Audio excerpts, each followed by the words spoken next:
$8 I'll be back one sec while you do this. The Jews need your shekels. Sell everything you have. I'll read that in a minute. Great way to welcome.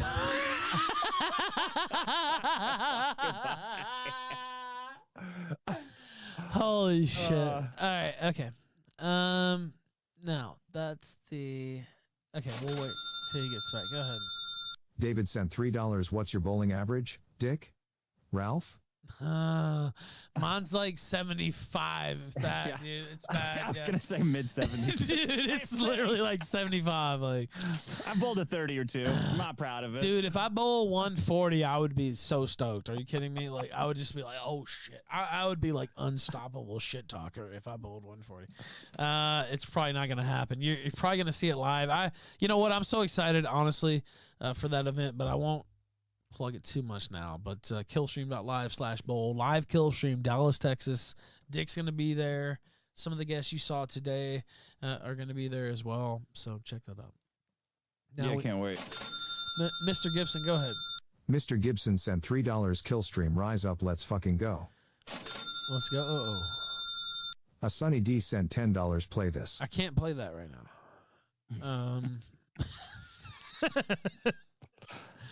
I wanted to get a special bowling ball made, like the Kingpin one with the rose in it.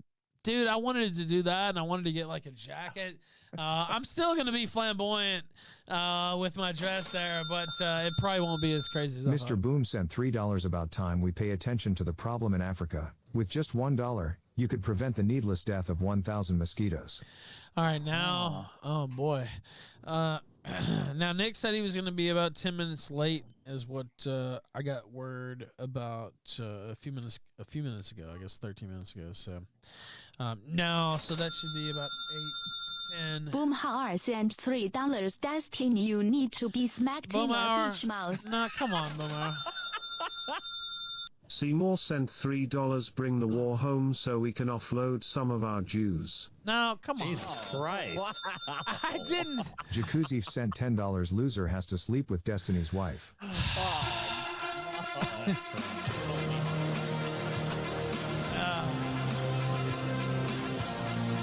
right, okay.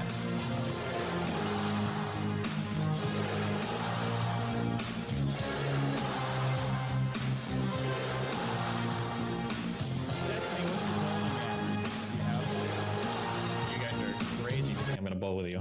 I don't think I've bowled since fucking high school. All right, now, Jesus, you can see they're excited. Okay, now we have to figure out the screens. There's double destinies here. That's not appropriate.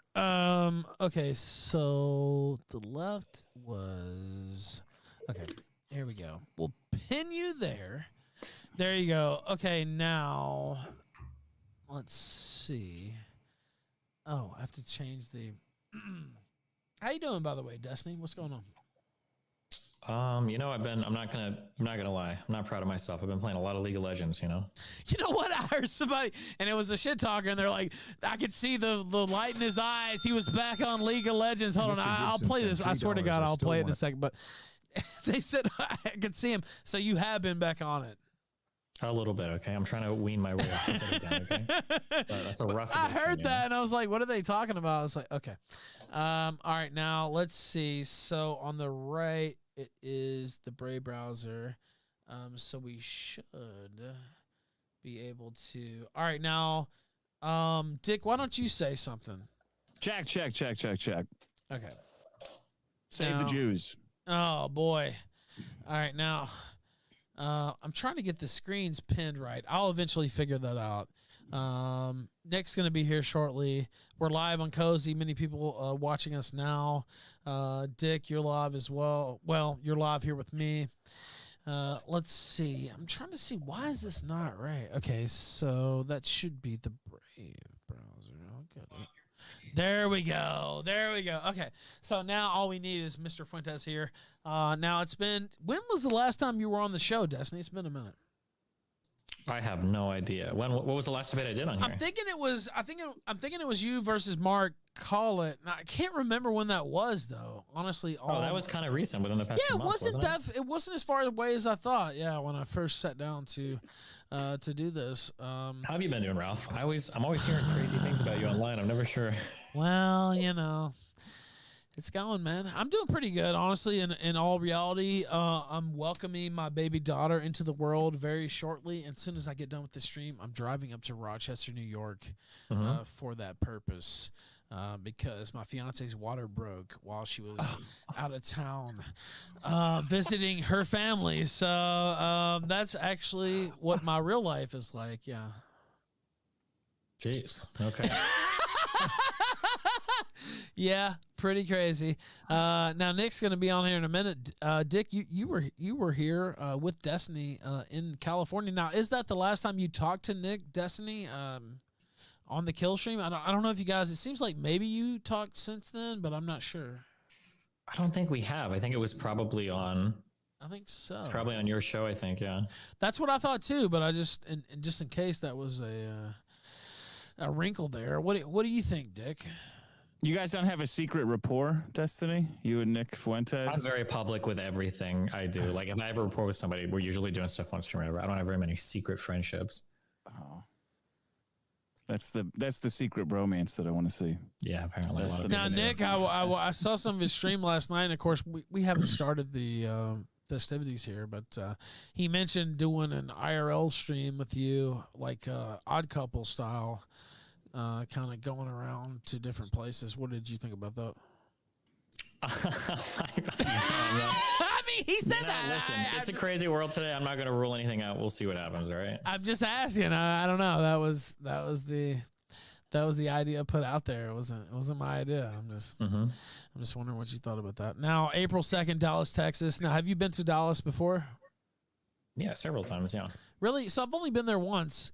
Now they have really good strip clubs there in Dallas. I don't know if you know that they have bring your own. But now I won't be examining that, of course. But I just, Bring your own beer and steaks, no, it's right? literally That's something they literally have in bring your there. own alcohol. Yeah. Oh, you're gonna resist that? What if you get I tricked? won't. Like, No, what if we had- I can't fall victim to that. Now, but what were your favorite things about going to Dallas? Geez, what did I do? I always do these, like there are some in real life debate things. Dallas is right next to Fort Worth, right? Yeah. Yeah, so technically, whenever I fly in, there've been a couple, I think, debates down in Fort Worth that I've flown in through Dallas for. I don't do anything. I play fucking video games. I go debate people. Like you're asking me about like the. Hey, I'm just man. What the fuck? I'm trying to kill time till he gets here. What the fuck, dude? What do you get from me? What the fuck? I have to kill time. I don't go out and do. I went to Fogo de Chao. Okay, it's a good chain restaurant. And you know what? In Fort Worth, it was good as well. There you go. That's what I did in Dallas. Okay. Destiny, you got to soak in the culture of churches and freeways. Listen, I lived in Nebraska, Omaha for 30 fucking years. I've got plenty of churches and freeways out the fucking ass. Okay, I would go down that shit now. Now, is it true that you can just drive whatever speed you want down those roads, or like what's the limit? That you can drive in Sweden when you want? No, it's like, is it really like 80, 90 mile per hour speed limit there, or like? No, most of the speed limits in Europe are slow as fuck. Not Europe. I'm talking about fucking Nebraska, dude. You know, through Sweden. Oh, in Nebraska. No, those. I'm pretty sure the high speed limit in the U.S. is like 85 miles an hour on like some fucking Montana road or some shit. In Nebraska, it's probably all 70, 75 is the fastest on the interstate. And then, but they are a little higher freeways, usually. I don't know. I've heard that some of these I shouldn't say drive-through states, but whatever. That the speed limit is a little bit higher. It's a flyover state. Okay. No, I don't like that word. I don't like that word. Wait, are you scared of airplanes? What do you mean by that? No, I'm not scared of airplanes. I've actually traveled more than I ever have the last 2 or 3 years, including to Portugal, across the world recently. But no, I'm not scared of airplanes. Are you scared of airplanes? Allowed to fly an airplane? Yes, believe it or not, yes, I am. Yeah. Are you? Yeah, I just came back from flying somewhere. Where'd you fly from? I don't even remember. Oh, I What was hanging out with my son for his birthday. I was in Nebraska on the 11th. My son turned 11 years old. Wow. Oh shit! Congratulations. Thank you. Now, has COVID impacted your travel at all? I guess kind of over the past 2 years, shit's been kind of weird. Yeah, I guess because I lived in Sweden for a month and a half. Yeah, I think. How was the internet? It was not very good. That's why I was only there for a month and a half, you know? Now, what about like you don't want to stay in Europe or? No, fuck no. I'm an American. I like America. All right. Well, okay, how about this? What are the positives of Europe versus the Yo, what's up, guys? you know what I I'm mean? gonna be totally honest, and I Let hate me to say mute but I this guess I'm really the quick. I just got back here, so I didn't do a loading stream because I figured I was gonna be a little bit late. But expectedly, Nick is late too. I mean, he said he was gonna be like 2 minutes late, but it's almost like 15 minutes. So I guess so we'll go as usual. I'll just keep it silent through the debate and then talk at the end. So just turn this back on and wait to see when he gets here. have cell phone reception that doesn't exist in 95% of U.S. metropolitan areas. I don't know why. You get very spoiled very quickly, and then you come back to the U.S. where everything's expensive, stuff is super far apart, housing is unaffordable, like it's just fucked. I will say that cellular data actually is cheaper in Europe by a wide margin, which is. Yeah, and it works. In the United States, and I can have 5 bars in fucking Miami and New York and Austin and LA and San Francisco. I have 5 bars and I can't watch a fucking YouTube video. It's unbelievable, dude. Now, so is that literally the only thing keeping you here in America? Yeah, if I didn't have a son, I would move. I would just say, fuck it, why not? There might be some paperwork shit that would be annoying, but... Like renounce, I've seen. You have to renounce your citizen. Can I just be well, like no, you don't have to. No, you don't have Jesus. to, but you might be liable for like certain tax burdens and stuff like that. I don't know. Look, I don't know the whole details, honestly, but I know that you can't just get out of paying taxes as a U.S. citizen, unless you completely renounce your citizenship. But it's actually more. It's a little more restrictive than other countries as far as moving away. So I don't know. It's bullshit. I think it's bullshit, honestly. But you think the U.S. is the only country in the world that does that foreign taxation? Yeah, it is. It literally is. Yeah. So I think we probably all agree here on the pre-panel with that. Now we're waiting on Nick Fuentes here. The kill stream extravaganza. I've already been live since noon today here on the East Coast. Now I'm looking at the chat here. How did John McAfee do it? He seemed like he had it all figured out. Whatever that guy does with his life, I don't think I'd want to walk in his footsteps. That seems like a pretty treacherous path. I don't know how much of his sanity he had to trade to get to where he is today, but that dude is unhinged. He looked happy. I mean, heroin addicts look happy. I don't know if that's the metric that I would go to evaluate how much I want to emulate somebody's lifestyle, but. Oh, and he's dead today too. I didn't even fucking know. I don't keep up with that. Yeah, he's dead, dude. That's what I was thinking too. You didn't know that? But he was like, what, 60 something? He had a good run, right? Like, yeah, 60 something when the average lifespan is like fucking 80 or whatever in today's world. Who wants to be 80? Come on. Yeah, dude, you don't want to be 80. Come on. Do you? I don't know, man. We'll see. I guess we'll see how I feel at 70. Okay, maybe they'll have another version of League of Legends. See, that's what you're counting on. You're counting on like the brain transplant shit. That shit. Well, you'll have to be way richer. You'll have to be Bezos level to get access to that. Mm-hmm. You think? Or wait, do you already have connections? I don't know. You sound like you already know. Like I don't know, man. I'm not giving away my secret bromance. Fucking tomorrow, me and Nick might try that brain swap technology. There might be a lot of shit going on behind the scenes you don't know about.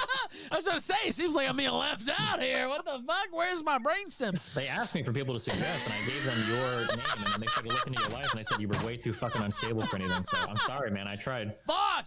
Damn it! Well, I appreciate you putting in a good word at least.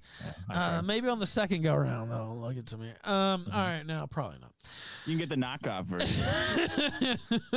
I'll get the Chinese Russian version. The Amazon basic. Yeah. All right, now I'm looking through here. There are a few super chats. At least we could play those. Why not? And now, Destiny, you're also live on your YouTube, right? Yeah. Okay, not Twitch though, right? I am live on Twitch. Why is that? Okay, no, it's not necessarily. I'm just wondering. Just be a little chill. So they can behave themselves. Yeah, I'm hoping. Wait, hold on. George Floyd sent $3 Ooga Booga. Yo. Questions for the hairy little Jew-looking guy. Have you ever taken fentanyl? All right, go ahead. You got injured at a protest. How are you doing? You like recovered from all of that? The head injury. I've been blaming all of my mood swings and alcoholism on that since it happened. Are these the same mood swings and alcoholism you had prior to the injury? But no, I don't remember. No, I don't know. Like, I'm so paranoid about it that I think it has had. Well, like doing the show in front of so many people, guys will write in and say like, "Oh yeah, there's totally a difference in how you talk and how you act now." And I'm like, "Oh fuck!" Now something that's really fucked up. I bet this has happened to you. I bet it's happening to you now. After one of my parents was diagnosed with Alzheimer's disease, and as soon as I heard that diagnosis, every single fucking time I forgot anything in a conversation, I just be like, "Fuck, I have Alzheimer's." Fuck, I have Alzheimer's. So now I bet you're probably in that mode where anytime something happens, you're like, "Oh my god, like my brain is deteriorating. I don't know what the fuck is happening." Like I can imagine the stress. Yeah, because I've been there. It's fucking annoying. So now every time I'm hungover, I'm like, is it that part? Is it that part of my head that's hungover? Like, does that hurt more than the rest? It's I don't know. Some guys told me to get a hyperbaric chamber to sleep in, but I don't know if I'm quite ready to turn into Howard Hughes. Over this head wound. I don't know. I figure maybe I'll get hit on the other side and it'll even it out. Okay. Yeah. The worst thing is the cops never did anything. They didn't give a shit. We figured out who the guy was, some fucking gym owner, Eric Boyd. Can you do like civil charges against him or anything, or? Yeah, but I got to sue for like every lawyer wants to be your friend during the accident, but then they're like, well, wait till your hands fall off and then give me a call. Then that's when the real damages hit. So yeah, I gotcha. They're not like they're not, the better they are, the less they're motivated to go after smaller amounts. So I don't know. I got shit to do. Yeah, sure. Of course. St. Patrick's Day, for God's sake. Do you are you going to this bowling shit? Hell yeah. Are you? So what are you guys providing there for your guests as far as security goes? Actually, let me skip the bullshit. What are the chances? We're all going to be packing. What are the chances I'm going to be killed at this event, Ralph? I would say 0. Maybe like 3% for me. Now I'm actually more nervous that you said 0 than if you would have said 15 or 16 or 17. Now makes me wonder if it's like closer to 30 or 40%. I'm not entirely sure now. Jesus. You pack heat. We've seen you pull your gun out on air. Come on. Let me just throw my fucking Glock on an airplane and fly over to you guys and fucking load up. You can buy a gun in Texas, Destiny. Come on. Nah, dude, we're loaded up. Don't worry. I'm not plane, like trying to plan my escape routes. Yeah. Nah, we're good. We're good. Nah, you won't be. You won't be harmed. They would kill me first. I'm much more hated, I think. Okay. Just remember, if you guys kill me, okay? Because I know every time I travel, people are always cheering for me to die somewhere. Like when I go to Sweden, like a bunch of conservatives are getting raped and killed by some Muslim terrorists, and they're like, "See, we told you, right?" And anytime I go to these conservative events, everyone on the left is like, "Oh yeah, fucking conservatives gonna kill them, so we can prove that they're the violent ones." So just let you guys know, if you do kill me, it's gonna make you all look really bad, okay? So it's gonna be a bad look. It'll be a bad luck, exactly. I have to say. Oh, Nick. Nick, go ahead, sir. What's up, sir? All right, now we got you pinned. I mean, it's ready to go right now, actually. How you doing, sir? I'm good. How are you doing? I'm doing great. It's been an all-day festival here on the Kill Stream. It's me, you, Destiny. Dick Masterson is here. It feels like old times, I have to say. Now, Destiny's already here. You know how we do on the Kill Stream. We have a little intro. It's kind of informal. You know, I like those type of discussions. But we do have intros. And so since you just joined, I'll let Destiny go if he wants to go or if he wants to cede to you. It's up to him. But Destiny, if you're ready, go ahead, sir. Yeah, are these like opening statements or whatever? Yeah. Oh, gee. How long do we have on these? I would say 10-minute upper limit. Unless you go like way over that, that'd be the only way I'd stop you. Guys, I'm going to bounce before you start, but best of luck. I'll be watching. Thank you, brother. Appreciate you. Thank you. Have a good one. Wait, best of luck to who? Which one? Russia. Have a good one. The banks. Thank you, sir. But yeah, 10-minute upper limit. You know, I'm not going to cut anybody off unless it just goes wild with time. But yeah, go ahead, Destiny. All right. Sounds good. Well, my name is Destiny. I'm joined by my good friend, Nicholas Fuentes, here today. We are debating about the justification of Russia's invasion of Ukraine. The February invasion of Ukraine cannot be justified by any means that are not overt Russian propaganda or statements that entirely dismiss the sovereignty and right to self-determination of the Ukrainian people. This invasion into Ukraine must be opposed by any means necessary, short of direct military conflict, by anyone in the West who values any of the basic tenets of liberalism or the rights of any nation to determine their own path forward in the world. Tonight, Nick might try and convince you that NATO promised it would not expand 1 inch further to the east, ignoring that these comments were originally made by Secretary of State James Baker in 1990 with regards to NATO expanding its military presence into eastern Germany, which remains demilitarized to this day. In an interview with Russia Beyond the Headlines, Gorbachev himself, the Soviet leader in 1990, during these negotiations, responded to a question asking why NATO promises hadn't been legally encoded, with Gorbachev responding, and I quote, "The topic of NATO expansion was not discussed at all, and it wasn't brought up in those years. Another issue we brought up was discussed, making sure that NATO's military structures would not advance and that additional armed forces would not be deployed on the territory of the then GDR after German reunification. Baker's statement was made in that context. Everything that could have been and needed to be done to solidify the political obligation was done and fulfilled," end quote. Nick may try to say that some verbal assurances were made between leaders, but why would anyone ever expect the geopolitical landscape of an entire continent be dictated by verbal agreements made in 1990 between only 2 nations, one that no longer even exists? This is even less reliable when you consider that the entire security situation would have radically changed with the rapid dissolution of the Soviet Union and, along with it, the Warsaw Pact. Perhaps Nick will try to tell you that NATO represents a real security threat against Russia. To that, I have to ask, a security threat preventing what exactly? Is it the invasion of Russia, which there is absolutely zero precedent for any NATO country doing? Is it the destruction of Russian forces in Russian territory, which there is also no precedent for any NATO country doing? Is it the annihilation of Russian forces in Russian allied territory by NATO countries, which has only happened when Russia has lied about its deployed paramilitary forces, as they did in 2018 in Syria during the Battle of Kasham? Perhaps, if I may suggest, instead what NATO represents is a threat to Russia's ability to undermine and interfere with the politics of its neighboring countries. Imagine a situation where Russia recognizes 2 independent self-proclaimed republics that no one else in the world recognizes. They then send in their military to secure peace, not only in the contested region, but to march far beyond that to the rest of the country, simply out of fear of the election, the democratic leader who favors dealing with the West more than Russia. I'm not even talking about the modern day conflict in Ukraine, but instead, this is the story of the 2008 Russo-Georgian War, where instead of the self-proclaimed republics of Luhansk and Donetsk, it was the self-proclaimed republics of South Ossetia and Abkhazia. Instead of securing the important geographical funnel of Ukraine, it was establishing loyalist states in the South Caucasus region.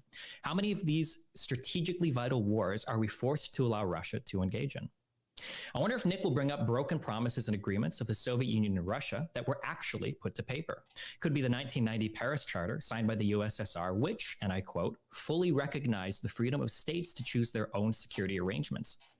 Will Nick mention the NATO-Russia Founding Act of 1997, product of 4 months of intense negotiations between the Secretary General of NATO, Javier Solana, and the Russian Foreign Minister Primakov, which established the PJC, or Russian NATO Permanent Joint Council, that committed both NATO and Russia to, and I quote, "build together a lasting and inclusive peace in the Euro-Atlantic area on the principles of democracy and cooperative security"?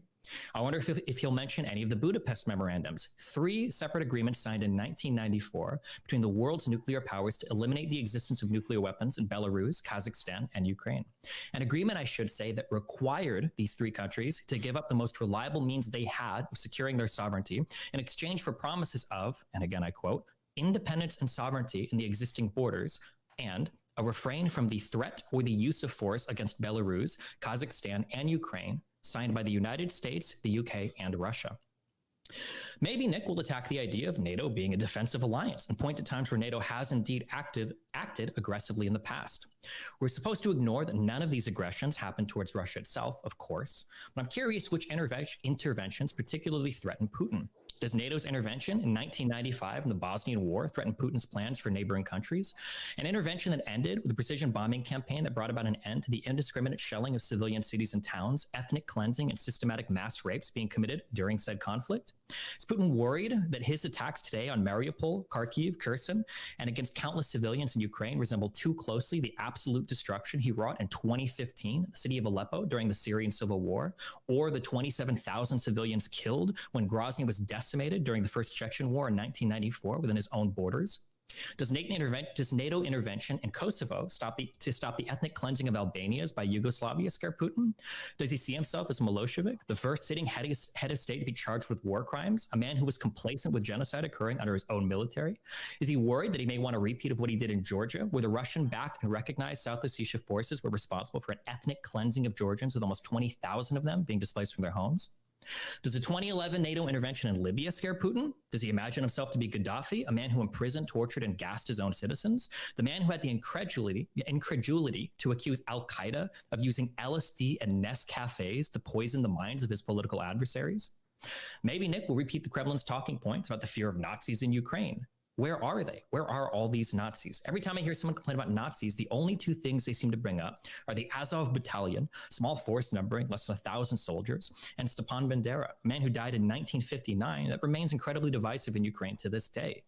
I'll be tickled if Nick wants to take up the position that we should be canceling people based on problematic histories and their associations with far-right movements, but I suppose we'll see what he does. Far-right Party of Svoboda today has only 15,000 members across the entirety of some 44 million people who live in Ukraine, and they only hold a single seat in that parliament. Polling data has shown that Ukrainians are some of the most welcoming people towards Jewish people in all of Eastern Europe. Between May and August of 2019, Ukraine was the only country in the world, other than Israel, Nick's favorite country, to have both a Jewish head of government, Volodymyr Groysman, and Jewish head of state, Volodymyr Zelensky. The only time in Ukraine's recent history when the Svoboda Party even had any real political influence at all was when they were being propped up by Yanukovych, the pro-Russian president. If Russia was so concerned about fascists, why would she not turn her eyes to the Russian imperial movement that operates so freely out of St. Petersburg? This is a movement that coordinates with several neo-Nazi movements all throughout Europe, even training 3 Swedish neo-Nazis before sending them back to Sweden, where they bombed a center for asylum seekers, among other attacks in Europe they've been involved in. Nothing operates within Russian borders so freely without Putin's implicit approval, so why does he not remove this organization from existence? Clearly, because Putin explicitly supports and is supported by Nazis. Dmitry Utkin is the founder of Russia's Wagner Group, and he bears Waffen-SS tattoos on his collarbone and chest. Commanding officers have been seen sporting Wehrmacht hats, giving Nazi salutes, spraying swastikas on desecrated houses and places of worship while conducting operations in Syria, the Central African Republic, and Libya on behalf of the Russian state. Lastly, maybe Nick will just appeal to the illegal coup known in Ukraine as the Revolution of Dignity, staged in 2014 by America in order to overthrow Yanukovych. There's not a shred of verifiable evidence for this. The Euromaidan protests erupted across Ukraine from late 2013 to early 2014 for a whole host of reasons. It wasn't solely due to Yanukovych, who, against the will of the parliament, exited a non-exclusive free trade agreement with the EU and entered the exclusive Eurasian Economic Union with Russia. Ukraine was widely considered in the 2010s to be one of the most corrupt countries in the world. The actual ousting of Yanukovych would only happen after he ordered his police to open fire on protesters, killing over 100 in the span of a few days, with Yanukovych ultimately fleeing the country in fear of repercussions. Who knows, maybe the shooters were secret CIA agents as well. Russia's right to security does not supersede Ukraine's right to sovereignty. If Russia has a problem with all of its neighboring members choosing to look west for their future instead of to Russia, perhaps it's an issue for Russia to sort through. Nations should be able to dictate their own security without being threatened by a neighboring power hell-bent on rebuilding a dying empire.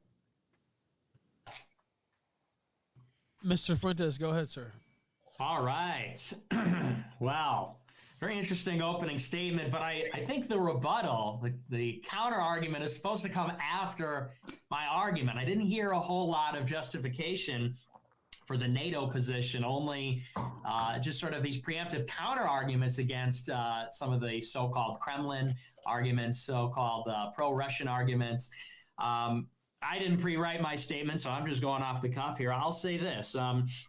A lot of what I just heard is really wholly irrelevant to the core argument in favor of the Russian intervention, or the argument that the Russian special military operation in Ukraine is appropriate and reasonable and limited in terms of its objectives. My position has little to do with the Azov Battalion or the Galician far right. It has little to do even with the claims that the U.S. had involvement in the Maidan Revolution in 2014. It has nothing to do with the assurances made to Gorbachev that Putin claims were there and others deny. It has nothing to do with any of that. It has to do principally with the expansion of NATO into Eastern Europe and specifically into Ukraine. And if you go through a timeline of events, it's really quite simple. In 1991, of course, you have the dissolution of the Soviet Union, and this is Putin famously describes this as a geopolitical catastrophe. And what he's referring to is the fact that overnight Russia loses half of its population and parts of its territory that it had controlled for hundreds of years, formerly under the Russian Empire and then under the Soviet Union. Ukraine in particular was controlled by Russia for hundreds of years. It was only an accident of how Lenin organized the Soviet Union administratively that Ukraine had any kind of autonomy or any kind of nationhood at all. But what liberals and what the NATO faction likes to do is say that after the dissolution of the Soviet Union, after the former Soviet Union countries declared independence, that there's no takesies, backsies. That's just set in stone. These accidents, administrative accidents of world history, are now locked in. Ethnic Russians abroad and former Russian lands, whether they be Russian Empire or Soviet Union, are forever lost now. And the so-called sovereignty of nations that never really existed, states that never existed, must be respected ad infinitum until the end of time. And there's nothing that Russia can do about it. I find that problematic as far as the sovereignty argument goes. But let's take it a step further. NATO was formed explicitly to counter Russian power on the European continent. Of course, NATO was formed in response to Stalin's control over Eastern Europe, and it was formed to shore up Western Europe against the threat of the Soviet Union, which emerged from World War II as the second world superpower. Why then did, after the fall of the Soviet Union, the halving of Russia's population, the decimation of the Russian military, decimation of the Russian Empire, did NATO, a defensive alliance formed explicitly as a counterbalance to Russia, not only not disband with the Soviet Union and the Warsaw Pact, remain in place, but actually then expand further? And in 1997, that's exactly what they did. They announced their intention to expand. And there was, of course, the first tranche of NATO expansion in 1999 to Poland, Czech Republic, and Hungary. The second tranche of expansion in 2004, which included the Baltic states, as well as Slovenia and other nations. And then the third tranche in 2009 with Albania and with Croatia. What's more, in 2008, NATO declared that they would respect the aspirations of Ukraine and Georgia to join NATO. It's at this point that Russia draws a firm red line. And Russia says at the outset, at the Bucharest conference in 2008, that Ukraine and Georgia would not be permitted to join NATO. They say that that's unacceptable to their security posture, that's unacceptable to their national interests. And of course, Russia then intervenes in the Georgian civil war in Abkhazia and South Ossetia to that end, destabilize Georgia, prevent them from joining Ukraine. Of course, then in 2014, you've got the Maidan Revolution. A pro-Western leader is installed. Russia intervenes in Crimea and Donbass, again, to secure their port at Sevastopol, secure their Black Sea Fleet and their power projection capability in the region, and then has fueled the civil war in Donbass ever since for the past 8 years, again, to prevent Ukraine from joining NATO. It is at this point in 2014 that we saw really the fundamental root causes of the crisis. For the 22 years between the fall of the Soviet Union and the Maidan Revolution, there's no crisis in Ukraine. There is no war. There is no invasion. There are not hundreds of thousands of troops on the border. The status quo, which was to have Ukraine as a neutral buffer state, means that there is peace. It is not until the 2014 coup, when the prospect of Ukraine joining NATO becomes a real and distinct possibility, again, 6 years of NATO ignoring Russia's security concerns, that the crisis begins, and Russia invades Crimea and begins fueling the separatists in Donbass. It is at this point that NATO and the West begin a full-scale demonization campaign of Russia.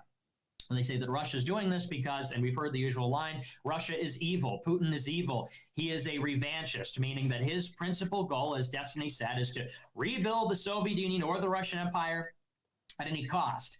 And it's sort of an interesting prospect that for 14 years, the most that Russia had ever done was quell separatists in Chechnya, as well as provide material support to separatists in Abkhazia and South Ossetia. You know, that's some empire-building project that for 14 years, there's no real expansion of the Russian state, again, outside of arguably 2 small breakaway regions in Georgia.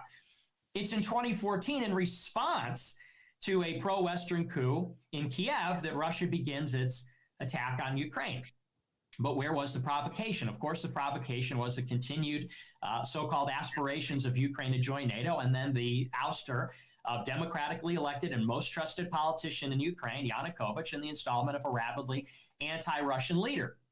So what precipitated the crisis truly? Well, it was the Western forces. Since then, the West engages in this demonization campaign and says all along, even though and honestly, when Russia invaded Crimea, this caught the West off guard. The refueling of the separatists in Donbass caught the West off guard. But overnight, whereas Obama said in 2012, the 80s called, they want their foreign policy back, and Hillary Clinton hit the reset button with Sergei Lavrov. Overnight, we determined that Putin was always no good, evil, dictator, and so on with these revanchist claims. After his response to the Maidan Revolution, does the United States abandon its ambitions for Ukraine to join NATO? Of course not. And these are some of the precipitating factors for the current crisis. In September of 2020, the United States flies B-52 bombers across the edge of the Crimean Peninsula and near Donbass, a very provocative action. These are nuclear-capable bombers. In June 2021, 6 months later, the United Kingdom sails a British destroyer, the HMS Defender, into disputed Black Sea waters, where it's chased out by Russia. November 10th, 2021, Ukraine and the United States sign the Charter on Strategic Partnership. And this is an updated document from 2008. Washington says it supports Ukraine's, quote, aspirations to join NATO. October 26, 2021, Ukraine begins using Turkish Bayraktar drones in Donbass, which decisively, of course, turned the tide of the 2020 Nagorno-Karabakh war. And, of course, they purchased these Turkish drones from Turkey, a NATO country. And this is the rearmament of Ukraine. And then finally, the last straw comes in February 19, 2022, when Vladimir Zelensky at the Munich Security Conference suggests that Ukraine may rearm itself with nuclear weapons. And so you see in 2014, the installment of the pro-Western government and the prospect that Ukraine will join NATO, something that's unacceptable to Russia, which they had made clear since 2008. And then you see with the precipitating factors throughout 2020, 2021, and finally in 2022, once again, a security situation that is increasingly unacceptable for the Russian state. A nuclear Ukraine, antagonism by the British Navy in the Black Sea, by the American Air Force over Crimea and Donbass. Once again, unfazed NATO expansion into Ukraine. And I would point out, for anybody that says that Russia is some revanchist state or something like this, what does Russia have to fear from a defensive alliance? I'll reiterate. NATO was formed explicitly, this was its express purpose, to counter Russian power on the European continent. The founding purpose of NATO is to contain Russia. After the Soviet Union collapses and Russia is weak and vulnerable and amputated, NATO expands in three major tranches, 13 countries over the past 20 years.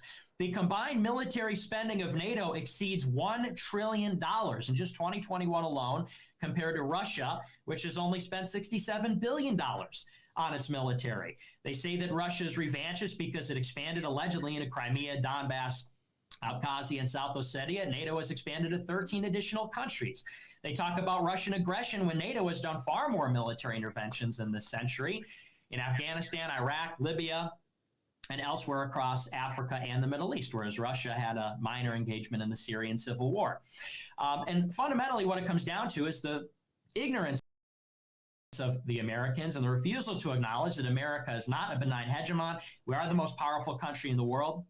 The purpose of the military alliance is to contain Russia, and Russia, just like Ukraine, has legitimate security interests that it is seeking to protect. And so therefore, the special operation in Ukraine is something that is reasonable and pursuant to those valid strategic goals. The United States should listen to Russia, negotiate with Russia on some items that they can find common ground on. And if they had done that back in January, there would be no conflict. So that concludes my opening statement. Go ahead, Destiny. We'll do some questions back and forth, and we'll maybe take questions from the audience as well. But as you guys know, the main part will be you guys questioning each other. So I'll let it begin with you, Destiny. So before we dive in, because we agree on maybe half of this, and then some of this we have pretty big disagreements on, I'm curious if I grant almost everything you've said. Let's say that I grant that Russia has a legitimate security interest in having Ukraine be a vassal state or part of their big union. Let's say that I do grant that. Why would Russia's security interests there supersede Ukraine's sovereignty to make decisions for themselves? Why, how would you tell an entire country, like, listen, we know you guys want to look more west. We know you want into these free trade agreements, but we can't do that because Daddy Russia's scared. So you kind of just have to cuck yourselves eternally to that country. Good luck. Yeah, see, I've heard that argument before, and it's this question of security versus sovereignty. And, Unfortunately, I think the consequence of this NATO expansion and everything is that Zelensky was emboldened. The question is, to me, whether there's sovereignty or security, I think is sort of an abstract question. The question is, why is Russia currently in Ukraine? Well, I guess you would say that Russia having some kind of control over Ukraine at all, or influence over Ukraine at all, compromises their sovereignty in favor of Russia's security. I would say this is just how great powers behave. This is unfortunately, fortunately or unfortunately, this is just how the world is. The question is, how do we prevent conflict in Ukraine? Why are there currently people dying? Why is there a war going on?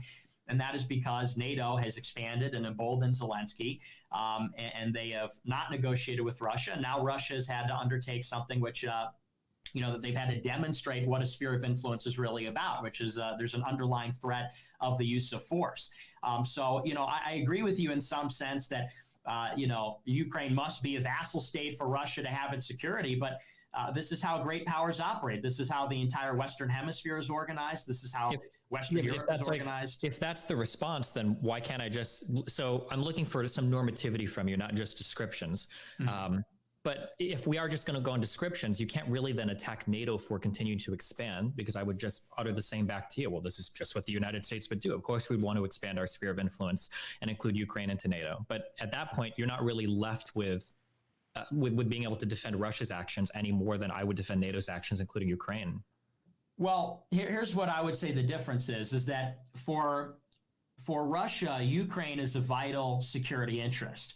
For NATO, Ukraine is not a vital security interest. And that really is where the difference lies, is that, once again, when you consider that, and you could say that, well, Ukraine has a right to join the NATO alliance, they may prefer, and there's a plurality of people in Ukraine who want Ukraine to be a NATO member state. But what exactly does this do for the United Kingdom? What exactly, and really more fundamentally, what does this how does this benefit the United States of America? Because ultimately the NATO defensive alliance and security guarantee is built on the American military more than anything else, more than, the paltry contributions of Germany, France, and the United Kingdom. It's about the American defense guarantee. And so the question is, as far as Russia intervening, this is a defensive act shoring up a vital security interest. NATO expansion into Slovenia, Croatia, Ukraine. How is this? I guess I would throw it back to you. Why is this a vital security interest for the NATO countries, and more specifically the United States, which underlies the whole security guarantee? Well, so the firstly, it doesn't have to be a vital security interest. The membership into NATO is contingent upon a country wanting to join, and then contingent upon NATO membership countries wanting countries to join. It doesn't necessarily have to represent a security interest for everybody to allow countries into the fold, right? We would argue, did the Baltic states represent an actual security interest for the rest of Europe? Did any of Southern, did these countries need to join NATO to shore up the security of Europe? Other people might argue that the broader peace enjoyed by Europe might be because of the expansion of NATO, that it's hard to attack a country that is under this umbrella, this guarantee of safety and peace. Other people might say, if we start seeing massive excursion or massive fleeings of refugees and everything from Ukraine, they might point to that and go, oh, well, look, there's the security interest, similar to when we had the massive fleeing of Syrians from Syria and we had a refugee crisis across all Europe. Well, now we have refugees fleeing from Ukraine because of actions that Russia is taking into Ukraine. I noticed that when you frame this conversation a lot, I'm not blaming you for this, but it's often framed as an issue between Russia and the United States security interest. What is the Russian security interest? What is the United States security interest? What about Ukraine's security interest, right? If we talk to any of the other Eastern European NATO member states, how are the Baltics feeling right now? How are Poland, how are Romania, how are you guys feeling right now? They're probably feeling pretty good. They're probably feeling a lot more secure. If you were to ask Ukraine, I imagine they would probably feel pretty secure as well. They probably wouldn't have to worry about their ports being taken over by Russians, breakaway states being recognized as independent. I think it's worth addressing. So to answer your question, in one, the security interest isn't necessarily relevant. That's not a requirement to join NATO. But two, if we are going to talk about security interests, I think we should be able to talk about the Ukrainian security interests, which is keeping their country free of Russian meddling. Well, and I think that's actually, to ask the question is to answer it. What is Ukraine's security interest? Ukraine's not very secure right now, right? Russia is invading Ukraine. Russia is currently bombing Ukraine and involved in a full-scale invasion of Ukraine. And so, what was Zelensky daring Russia to intervene? When Zelensky goes to the Munich Security Conference and says, and he didn't say, because I know you're very, very technical about the details. He didn't say explicitly, we're going to get nukes, but he says, Ukraine disarmed because of the Budapest Memorandum. He said, we've asked the signatories 3 times since 2014 to shore up their promise from the Budapest Memorandum, which is to protect the territorial integrity and sovereignty of Ukraine. And we're going to ask them 1/4 and final time. But if they don't do it, then we're going to rescind all the material promises of the Budapest Memorandum, which is like an implication, which is very startling. And I think you would admit, a very provocative thing. But it's fair. It's almost suggesting, and you may say it's fair, but it's suggesting nuclear rearmament on Russia's border. And so, the question about security, it's like, well, this Ukrainian policy of poking the bear and saying, we're not giving up Donbass, we're not giving up Crimea, and we are considering nuclear rearmament. And then they get invaded by Russia. I mean, obviously this is, and the point I'm trying to make is this: the expansion of NATO, it's not enhancing the security of Ukraine. It's not enhancing the security of the United States or Russia. It's a reckless action. And the proof of the pudding is in the eating, because the outcome has been catastrophic for the whole world. We've now got, potentially a shooting war, which could break out between Russia and the United States. This is what Zelensky is inviting. Zelensky is saying, let's have a no-fly zone over Ukraine. You understand what that entails. And the United States won't even send their fighter jets to Poland to compensate Poland, right?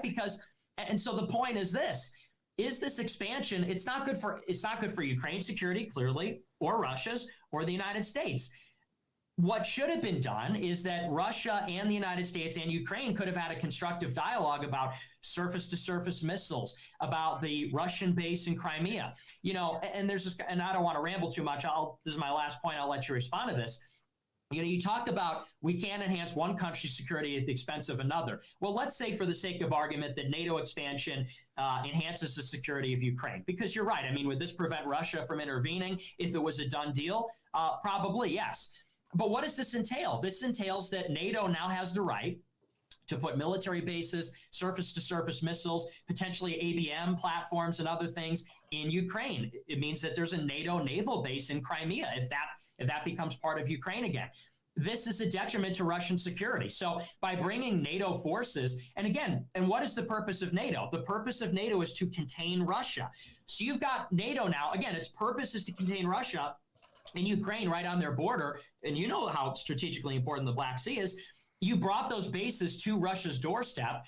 Is this a detriment to Russia's security interest? Yes. So if you talk about, enhancing one nation's security at the expense of another, that's what NATO enlargement does. The status quo ensure the security of all the countries involved. And, and I think the record of history is clear on this. I don't like that it's equivalently talked about that, Ukraine's security interest is to not be fucked with, and Russia's security interest is to continue to fuck with. So I'm going to be a little bit more lenient on the side of Ukraine that doesn't want to be invaded, that doesn't want its territorial integrity constantly threatened, that doesn't want, which I am glad at least you acknowledge that all of those Eastern separatist groups are fully funded and backed by Russian militaries, right?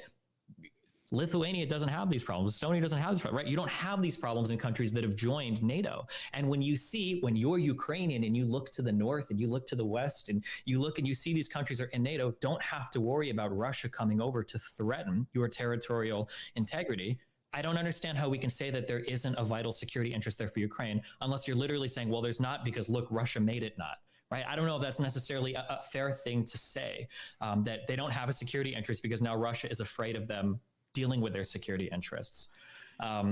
We talk about it's so ironic. And this is another thing that's ultra ironic too, is we talk about NATO is an organization without purpose. It was created to only contain the Soviet Union and the Warsaw Pact. And in 91, it should have been disbanded. People say that. Other people say, well, maybe the expansion of NATO can ensure greater periods of peace and prosperity for Europe, which arguably it has. But now you have countries like Sweden and in Finland talking about potentially joining NATO just because of how aggressive Russia's been acting. So while you might say on one hand, like, well, look, it's not in the security interest of Ukraine because now Russia's attacking them. I could say on the other hand, well, look, this isn't in the interest of Russia because now everybody else wants to join NATO. It feels like, and even if you are pro-Russian, you have to acknowledge that today the NATO alliance is probably stronger than it ever has been. There has been like a revitalization across even NATO skeptic countries like France, even Germany that was unwilling to go as far with some of these sanctions and military equipment, even Poland that initially didn't want to contribute as much. These countries have been revitalized in purpose, united against Russia, to where if Russia doesn't succeed in Ukraine, or even if they do succeed in Ukraine, it feels like now all they've done is create a stronger NATO. I feel like something that the United States has done a decent job of, say for Iraq, at least in the past 30 years, feels like exerting soft power instead of this hard power, this idea that you need to invade and take over everything, maybe would have been a better route to go for Russia, rather than I'm going to Sevastopol, I'm going to Crimea, I'm stealing your base, I'm funding these separatists, and I'm going to invade the fuck out of your country if you don't do exactly what I say. I feel like the era for that politics is past, and all Russia has done with their current actions is undermine the security of all of Europe, revitalize NATO, and threaten Ukraine's sovereignty for no real justification of its own, other than they want control of that piece of land. Well, and you even conceded, though, it's, you know, there is a vital security interest in Ukraine. It's not just because they're greedy and everything. And I would flip it on its head and say, we talk about the security of Ukraine. We're not talking about a bilateral security guarantee. We're talking about NATO, which is an empire in a sense that, you know, the NATO states are beholden to the United States. I mean, we know this, that Georgia and Ukraine, their aspirations to NATO were recognized over the objections of France and Germany in 2008. We know that the United States run NATO. We know that the United States has always run NATO. So when we talk about Ukraine, it's fine and well to say, oh, well, Ukraine might be concerned or something. But we are talking then, you know, you sort of lose your ability to talk about, oh, well, my right, my self-determination, when you're talking about inviting another empire and becoming an outpost of another empire next to Russia and putting NATO bases and listening to NATO decisions and NATO military and becoming a vassal state of NATO in a certain sense, and with the European Union too, with the currency and economic union. Are we going to pretend that there's no pressure exerted on Ukraine from Brussels and the EU? There's no pressure exerted on Ukraine in NATO from Washington, D.C. as a result of their being joined up with these supranational unions? Of course there is. And I also want to frame the conversation this way. You know, everybody talks about big bad Russia and Russia's this revanchist and Russian aggression and so on. But let's flip the script and let's put ourselves in Russia's shoes.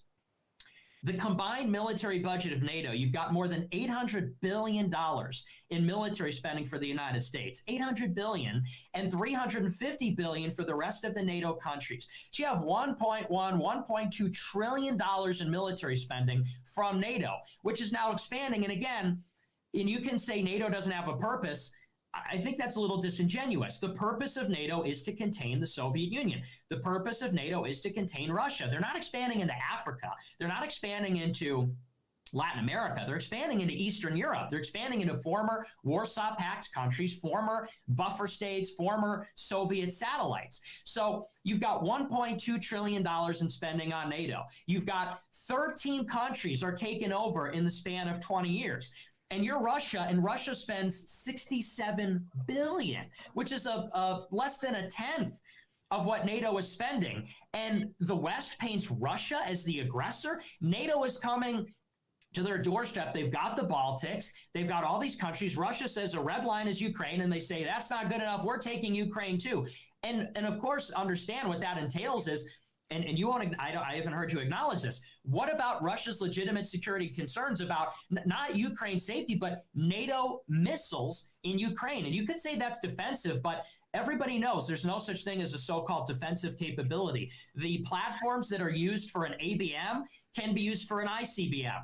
The missiles, we're talking about theater support missiles, which are conventional, they could be easily equipped with nuclear warheads. They're talking about a alliance which express purpose is to contain Russia, deploying ABM, surface-to-surface missiles, to forward deploying a base in Ukraine, in the Black Sea, in order to project power explicitly against Moscow and against the Caucasus region and through the Black Sea. And NATO is vastly more powerful than Russia. So the idea, and then this undermines the whole idea, if Russia is this revanchist state, nobody in their right mind on the West or the East thinks that Russia is even going to be able to occupy Ukraine, let alone rebuild their empire. You talk about all of Central Asia, the Baltic states, the Warsaw Pact countries, forget about it. They won't even be able to occupy all of Ukraine in the foreseeable future. They're having difficulty even winning Ukraine in a short amount of time. So the idea that Russia poses this threat, they're going to roll into Poland or something, that the aggression must be contained, it's laughable. 67 billion against 1.2 trillion, and everybody's pointing the finger and saying, Russia must be contained at any cost. I think it says that America's rule is innocuous and benign, and that's not the case. It says that NATO's expansion is innocuous and not threatening. That's clearly not the case, and the numbers itself speak to this. We can talk about the numbers, but you can keep saying 1 trillion to 60 billion all you want. How many times has NATO invaded Russia? How many times has NATO threatened aggression towards Russia? It hasn't happened. And, we can talk about security interests. It's funny you mentioned the ABM missile platforms and everything. An ABM missile platform cannot fire an ICBM. The anti-ballistic missile platforms that we installed in Poland, you can look at me all you want, but Biden himself literally invited Russian inspectors to come in and inspect these things. Just because it's a tube in the ground doesn't mean that you can just as easily throw a different type of missile, an ICBM, in there. There's a whole different apparatus. There's a whole different hardware requirement for firing these missiles. There's a whole different software requirement for firing these missiles. Tubes in the ground are not just things you can stick whatever missile you want in and happen to fire nuclear warheads out of. It just doesn't work that way. And again, Biden's invitation of Russia to inspect these platforms, I think, proves just as much as that. When we talk about how there's pressure from Washington or pressure from the West on what could be Ukraine's economy, we talk about threatening their sovereignty. Just the comparison is just totally unfair. If Ukraine chooses to be pressured by joining those types of free trade agreements, by joining those types of NATO alliances, I feel like that mounts the pressure onto you then to answer. If there is so much pressure from Washington militarily, if there's so much pressure from Brussels economically, if there's so much pressure from all these Western institutions, why is Ukraine so eager to join them? Clearly, there must be mounting pressure in the opposite direction as well, right? And we're comparing on the Western hand, the ability to join these free trade agreements, and then on the Eastern hand, the forcible entry into customs unions that would heavily restrict your trade, because now you've got shared external tariffs and everything. The idea that there is some massive pressure from the West that threatens your sovereignty in a way that there isn't from the East, when Ukraine seems to be eagerly trying to join the West, just doesn't make sense. Why? Their actions and the desire of their population just doesn't seem to speak to that idea that there's so much horrible pressure from the West. Something else that I also disagree with, and then you can answer this, because all of this keeps getting framed. Now, I said initially, I'll agree with all of that, and then I'll ask you a question about Ukraine. But now I want to challenge the framing of one of these things. We talk about vital security interests. I don't buy it. I don't agree with it. I've seen you talk about the funnel. I've seen other people talk about geography. Historically, Russia's been invaded a number of times through Ukraine. But I have to ask you honestly, if Ukraine was to join NATO, do we really think that there are going to be troops invading Russia? Does Putin really think that Ukraine's ascension into NATO means there's going to be some sort of ground invasion or some sort of threat of force from NATO into Russia? If so, it hasn't happened in the Baltics yet. We haven't seen it anywhere else. What is there? I disagree that there is an actual security interest in Ukraine. I think that the interest lies more in the rebuilding of the empire and more of Putin establishing his order farther out from Moscow. Yeah, I would just say that this is just it's sort of almost a willfully ignorant position. I understand if you guzzle State Department propaganda, I understand why you might say well, how could NATO possibly pose a threat to Russia? It says it right here. It's a defensive alliance. Once again, the purpose of NATO, and I don't understand why you refuse to acknowledge this. The purpose of NATO is to contain Russia, and contain means we want to stop Russia. We want to prevent the influence of Russia. That's a hostile action. Okay, and we're aimed at creating a sort of circle around Russia. We want to contain, that's what NATO is for. And NATO is more than 10-1 more powerful than Russia. And so NATO then moving into the Black Sea, moving into Crimea, moving into Ukraine, 100 kilometers from Moscow, just by its very existence, this presents a security threat to Russia. You could say all you want, well, I can't imagine a scenario. Well, American leaders talk about this stuff all the time. I mean, ever since the Russian incursion into Crimea and their support for the Donbass, we hear from American leaders, they say Putin's a killer, Putin's a thug, Putin's a dictator. We know that it is the wet dream of the neocons and of the Council on Foreign Relations and the State Department to depose Putin. This is why Western agencies back Putin's opponents like Navalny and some of the opposition parties. We know that this is what America does. They spy on Russia. We know that we back the anti-Putin resistance. It's the wet dream of the United States to have a color revolution in Russia, just like they had in Ukraine, just like that in Georgia, just like that in Kazakhstan. And so the idea that we can't possibly fathom a scenario where Russia would be threatened again, more than 10 to 1. That'd be like if I went outside your house with a tank and a nuclear bomb and a light machine gun, and I came there and said, I fucking hate Destiny. I was like, but don't worry, I'm just here to protect like your neighbors or something. And you're like, oh, well, he said it's defensive. That's okay. Again, you have to look at the history here of the Cold War. The antagonism between the West and the East doesn't evaporate overnight. And certainly, once again, NATO's founding purpose contained Russia, and then it expands to Russia's borders, and to say like, oh, it's, Russia has nothing to worry about here. It's just a refusal to acknowledge the Russian perspective. And this is where America's got its blinders on. It cannot see its own culpability. It has no ability for introspection and to say, what is our role in the crisis? Are we enhancing again, the question, are we enhancing Ukraine's security at the expense of Russia? I mean, the answer is undoubtedly yes. And again, the thing about the ABMs is just not true. The ABM platforms can be converted into platforms that can launch offensive missiles in a matter of weeks. I mean, this is just, and you can look into this. I'm not a military expert, but this is what the experts say. The ABM shield, we all know defensive capabilities can become offensive capabilities in a matter of weeks. They do have to be converted, but the hardware is there. And I would even get to some of the treaties, and this is something I didn't get into in my opening statement, and I really want to talk about the missiles. I want to hear your take on this. In 2001, the United States pulls out of the Anti-Ballistic Missile Treaty, which was signed under Nixon. And for people that don't know, the United States and the Soviet Union agree we're not going to build anti-ballistic missile systems because it undermines mutually assured destruction. If a country is creating a shield where ICBMs may not be effective, this is going to only cause an arms race where countries will want to stockpile massive amounts of missiles and nuclear warheads, because if they got to go through a shield, then they're going to need twice as many missiles. So the Soviet Union and the United States agree, okay, no ballistic missile shield, shooting down missiles is not part of our doctrine because this would incentivize an arms race. Well, in 2001, the United States pulls out of the treaty and says, you know what, we're going to build an anti-ballistic missile shield. And they say, well, don't worry, Russia, that's because of Iran. And so they start implementing this ABM shield, again, which undermines mutually assured destruction. Russia can't invest in this.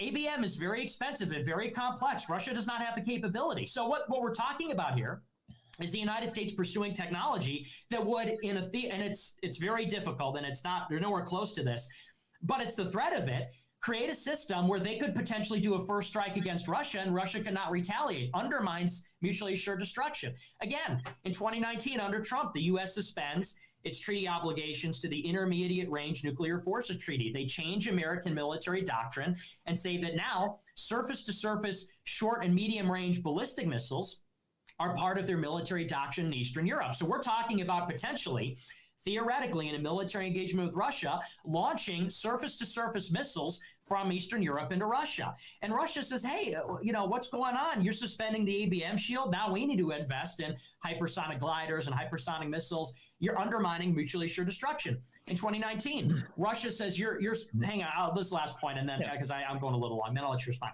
Mm-hmm. Russia says, hey, you're redeploying missiles to Europe. He says, why don't we just ban? He says, let's put a moratorium on all the missiles, because what's going to happen is if you shoot a missile against us, we don't know if it's nuclear or conventional and until it lands. So, that's something called warhead ambiguity. We would have to respond with a nuclear strike if we see a missile coming our way. The United States refuses to negotiate, and the United States pulled out of the treaty first. So, you say, how could they possibly be threatened? It's like, okay, well, NATO's expanding. Its purpose is to contain. The missiles are coming with it. The bases are coming with it. They're pulling out of the ABM treaty. They're pulling out of the Intermediate Range Nuclear Forces Treaty. It's like, again, does the United States have no ability to look and see, gee, am I the problem here? But I'll let you respond. Yeah, the ABM treaty is garbage. Why would you want to be part of a treaty where only Russia and the United States are signed on to it? What about China? What about the Democratic People's Republic of North Korea? What about Iran? What about any other rogue state in the world that might obtain nuclear weapons? So this might come down to a disagreement on the matter of facts, and I maybe we just disagree on this, but my understanding is that nuclear weapons, ICBMs, are relatively sophisticated in terms of how they launch and the deployment systems for the nuclear warheads. You can put MIRVs on these things. A single missile can fire off like 100 different warheads, some which might be nuclear, some which might be dummy,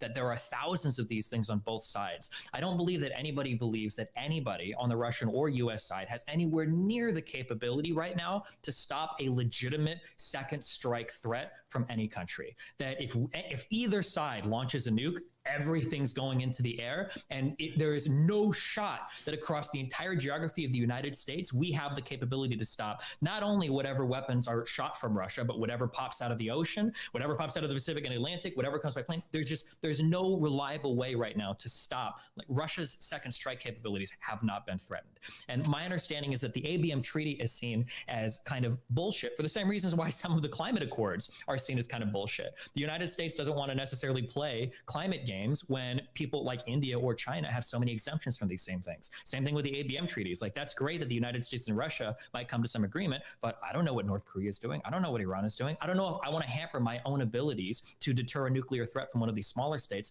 I don't believe that Russia's nuclear capabilities have been compromised. And I'm pretty confident in saying that, because if they were, I feel like Putin would be screaming that from the rooftops every single day. I think that would be the first thing out of his mouth every time he talks. Because for however much I might hate Russia and however much I might hate nuclear weapons, some level of mutually assured destruction is probably good in maintaining some level of peace between countries.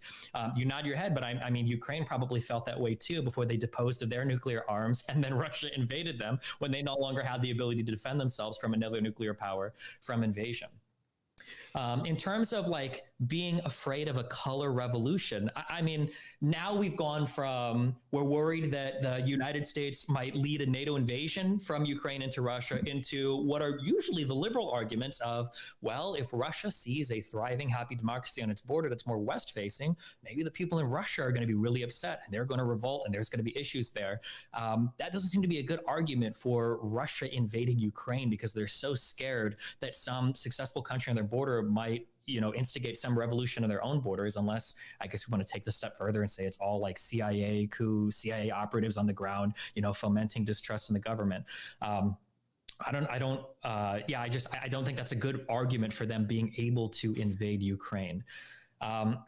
Backing up, I have to ask, because you keep mentioning and you keep repeating these points about NATO is an aggressive alliance, NATO is encircling Russia. When has NATO taken aggressive action against Russia? And if these ABM platforms are so threatening, why is it that I think just less in February, Biden is literally he's welcoming Putin to come and inspect these platforms. Of course, he wants to be able to inspect platforms in Russia as well. Why would we allow them to do that if the tech is so easy to swap out? You say that it can happen in a matter of weeks. I mean, Russia surveillance will catch that. It's not like you're going to be moving this stuff around and changing up these platforms entirely without anybody seeing that happening. Surveillance is where it is right now in 2022.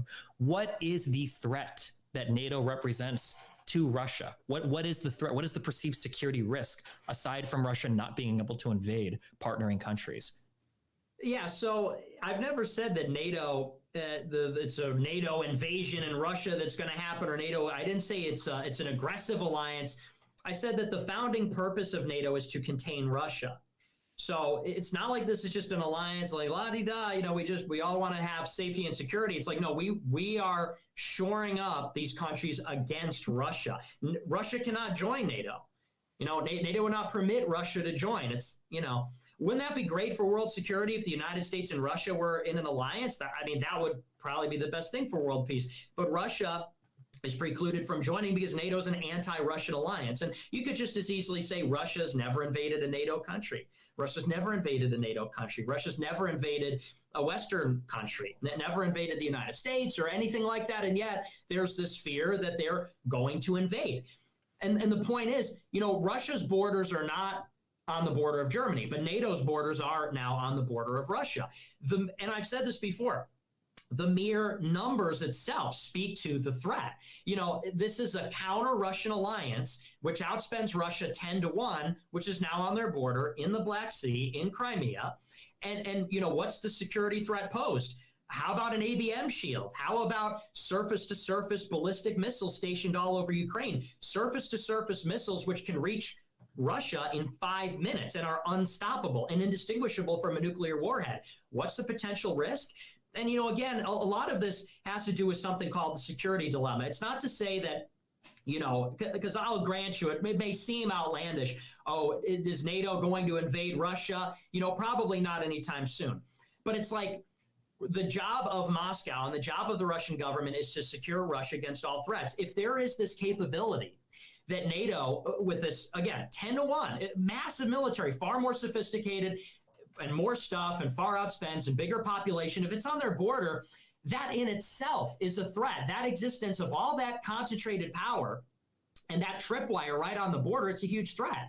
And even, you know, going back to the ABM shield, I'll grant you, is there a legitimate reason for the United States to pull out of the ABM shield? Yeah, absolutely. You're right. China's not a part of it, and there are rogue states that are nuclearizing. So I understand what you're saying. But this does nothing for Russia because, you know, now, and you're right, the ABM shield is far from working, right? It's we don't know how to shoot down ICBMs reliably yet. But the United States pulls out of the ABM treaty with no regard for how this affects Russian doctrine. Russia cannot spend on ABM. ABM is very expensive. It's very complex. They just don't have the means for that. And so when the United States says, like, we're going to create an ABM shield, oh, but don't worry, we're going to put it throughout Europe, we're going to put it in Poland, and we're going to put it over here, which could theoretically, in a theoretical context, prevent Russia from doing a retaliatory strike. This is a very provocative thing towards Russia. You may say, oh, Russia's got nothing to worry about, but that's the American perspective. What about the Russian perspective, where it's like, gee, are they going to build an ABM shield and they will have the ability? Even if the United States just had the perceived ability to strike Russia with impunity, that would be enough to present a security threat to Russia, which is the point. And so there's almost no consideration. It's like, oh, well, come on, they're not going to invade. Oh, come on, that's not a big deal. What about the Russian perspective? What about if you're Russia and you see missiles coming to Ukraine and you see the ABM shield pulled up and they're pulling out of the treaties and theater support missiles are now back on the table in Europe? And you say, well, why wouldn't Putin talk about this? He did in 2021 in November. Putin in 2020, when the United States formally pulled out of the intermediate range nuclear treaty, Russia said, listen, I've got a proposal. Let's put a moratorium on all the missiles in Europe. The United States didn't respond. In November 2020, Putin reiterates, he said, I've even got a more detailed proposal, and we're going to inspect the sites, and you can inspect our sites, and it's a robust mechanism. No response. In December 2021, in a press conference, Putin comes and says, I don't know why the West isn't talking about my missile proposal. In January 11th, 12th, and 13th, the Geneva talks, they say, agree with us on missiles. Even the American security experts say that there's room for common ground, but they don't accede to the demands because, you know, we don't negotiate with dictators. We will not be, you know, held hostage by dictators. So it's like, you know, what more can you do when they're deploying missiles that can strike Russia in 5 minutes on their border? And the purpose of the alliance is to contain Russia. Yeah, NATO never invaded Russia. Russia also never invaded NATO. But who's expanding on whose border with their missiles and military base? Who's got the defensive alliance, which is designed to fight Russia? It's not Russia. Yeah, so I keep hearing this over and over again, and maybe what this is, we've hit rock bottom. We keep saying the purpose of the alliance is to contain Russia. Contain Russia from doing what? Invading their neighboring countries? Like, if Russia didn't engage in these actions, it shouldn't really matter. It's not like this is containing or trying to contain Russia in an economic sense, like we're cutting them off from trade deals, or like we're trying to blockade their cruisers, or we're trying to compromise their ability to move anything throughout the world. Like, this isn't the case. We talk about like containing Russia, and it sounds like we're saying we don't want to contain Russia from invading countries on their border. That's just that explanation just defies logic to me. You know, we talk about this idea that, again, and we're always framing this in the case of U.S. security interests versus Russian security interests. Is Ukrainian security interest just not at play here? Do we just not care about this? And Ukraine has a genuine security interest, and that they want themselves to be a sovereign country with the right to decide which alliances they will or will not join. And the idea that there might be NATO bases here in the future, that Biden is open to inspection, the idea that down the road, maybe second strike capabilities are lost in Russia and now they just get nuked by the US because we can do so with impunity. Maybe that'll happen 30 years from now. So now today we need to take over Ukraine. I don't know. I totally don't buy that as a reason. I feel like you could use that same justification then for Russia to essentially invade anybody they want that's near their borders and isn't claimed up by NATO yet, which if is the case, then that's an even stronger argument for NATO expansion. Every NATO country feels like, well, holy shit, literally these 4 letters are the only thing that keep my country from being invaded by Putin. Damn, NATO membership sounds like a pretty good thing right now. I don't feel like you've established a credible threat to Russia. You keep mentioning like the surface to surface missiles that can reach Moscow in 5 minutes. I mean, like if we were in like the 50s, maybe this would matter that we've lost second strike capability because, oh no, the whole government is wiped out. Nobody even saw the missiles coming. But this isn't the case anymore. There, continuity of government exists. There are submarines all over the world from every nuclear power that's capable of emerging in the Pacific or in the Atlantic and nuking, shooting God knows how many nuclear missiles at God knows how many targets if second strike is something that needs to happen. You're not losing second strike unless you have from Metal Gear Solid some crazy anti-ballistic shield where you yourself say the technology doesn't exist yet. We're nowhere near that yet.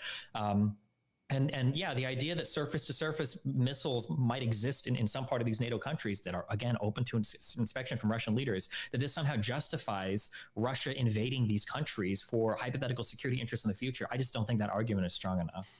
Well, and here's the thing. Even if you think all my arguments are Russian propaganda, like the reason why, because I know the NATO side says, the security thing is just a pretext for Russian revanchism. That's all propaganda.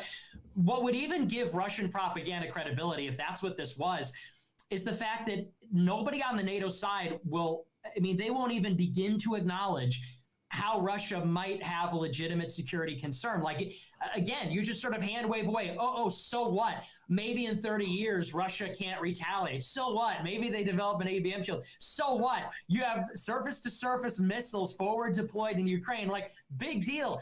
That is a really big deal. That is a really big threat to Russia. And that NATO was formed to contain Russia. When we say contain, we mean we want to suffocate Russia. That's the goal of the NATO alliance. That's a goal now of NATO expansion, is to prevent Russia from influencing its neighbors, and by the way, that's just what great power politics is, as countries seek to influence their neighbors. It just so happens that the entire Western Hemisphere and Western Europe is the sphere of influence of the United States of America. And everybody knows full well that if Russia deployed the same capabilities to Cuba, if Cuba was in a defensive alliance, if Cuba joined the Warsaw Pact, if Russia deployed surface-to-surface missiles in Cuba, if they had a base in Cuba, everybody knows the United States would not tolerate it.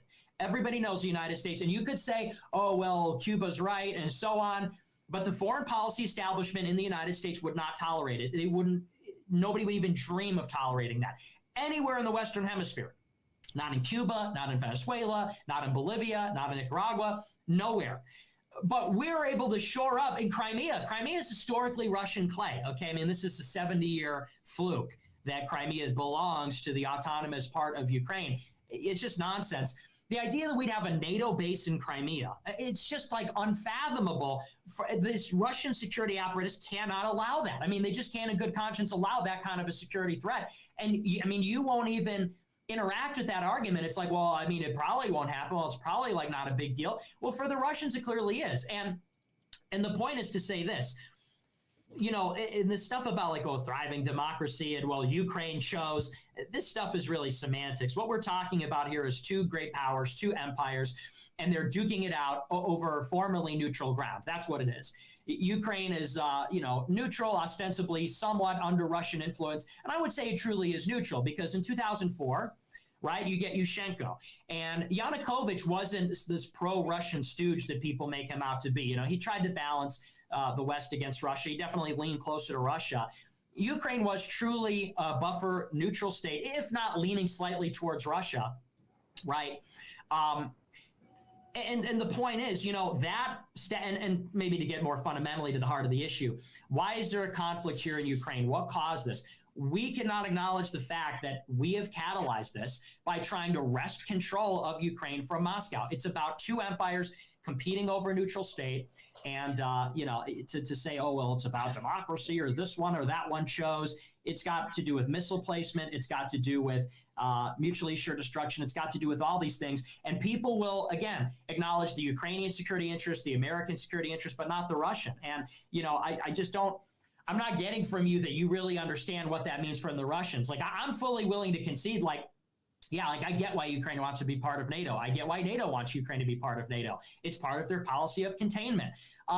But there's no willingness on the other side to say, let's give Russia the benefit of the doubt. Maybe it is legitimate security concern to erode mutually assured destruction, which has been in place for 40 years. Maybe this is antagonistic towards Russia to put surface-to-surface missiles, reintroduce where they were not in 19, reintroduce theater support missiles as the backbone of American military doctrine. Like, there's no willingness to say, Russia maybe has legitimate opposition to that. It's like, oh, no. That's just all an excuse because Russia's evil and Russia wants to invade everybody. And it's like, that's belied by the fact that Russia has outspent more than 10-1 by the anti-Russian alliance. So. We can keep bringing up the 10-1 spending. I don't think it's doing anything to building your argument. I can acknowledge that that Putin might perceive there to be a security interest. I can acknowledge that. Yeah, I can acknowledge that perception exists. And I say might because we both agree here that NATO has never made an aggressive move towards Russia. And Russia's never made an aggressive move towards NATO. Which is a good reason for Ukraine to join NATO so that they stop being fucked with by Russia. That's an argument for Ukraine joining NATO. But the fact that NATO can expand to include Ukraine, when we both agree that NATO doesn't attack Russia, we have special phone lines installed. So when there's conflict in the Middle East, the US will literally call Russia and say, hey, you have any guys there? We don't want to blow your own people up accidentally. We go out of our way right now to ensure that there isn't conflict between NATO and Russia.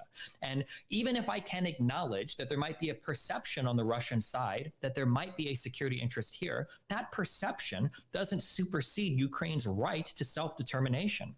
And if you want to take the boring realist analysis of this, that's fine, but you're not getting any normativity from that. You're not telling me whether Russia's decision is right or wrong, or whether it's morally or whatever justified. You're just telling me that Russia will seek to basically annex whatever neighbor it can if it perceives there to be a security threat, which again is just a stronger argument for a more aggressive expansion of NATO. When you use a realist perspective on Russia's dealings with its neighbor, all you're doing is revitalizing the arguments for a NATO alliance. And that's really all that's happened. Returning to the beginning of my argument, you've got countries like Sweden and Finland that are looking to join NATO. Since 2014 and Russia's invasions of Crimea, you started to see active NATO military forces being deployed to places like Estonia, Latvia, and Lithuania. I feel like all the realist perspective does here is give us an even stronger argument for why NATO needs to expand to include these Central Asian and Eastern European countries, because if they don't, then Russia's just going to seek to invade them. Okay, but this belies the fact that NATO expanded first. So NATO expands to 13 countries over 20 years, to former Warsaw Pact countries, to former Russian states, to former Russian sphere of influence. Russia draws a red line and says you can't take Ukraine. Ukraine is so vitally strategically important, you can't take it. NATO says, well, yeah, we're expanding there anyway. Boo-hoo, that's too bad. And then Russia responds, and then you go, see, that justifies why we've been expanding for 20 years. It's too huge. That just proves. Hang on, I'll let you finish. Go ahead. That just proves. It's like. But NATO expanded first. The United States pulled out of the ABM Treaty in 2001. They pulled out of the Intermediate Nuclear Forces Treaty in 19. They expanded to 13 countries before 2009. And then when Russia finally responds in 2014, a red line was crossed.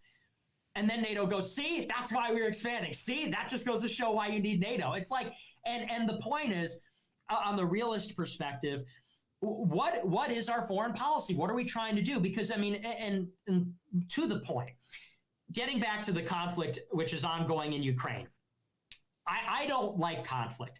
I don't like when people die in Ukraine. I don't like when Ukraine's destroyed. This is not in anybody's interest. This is not good for Ukraine. Obviously, this is not good for America. This is not good for Russia.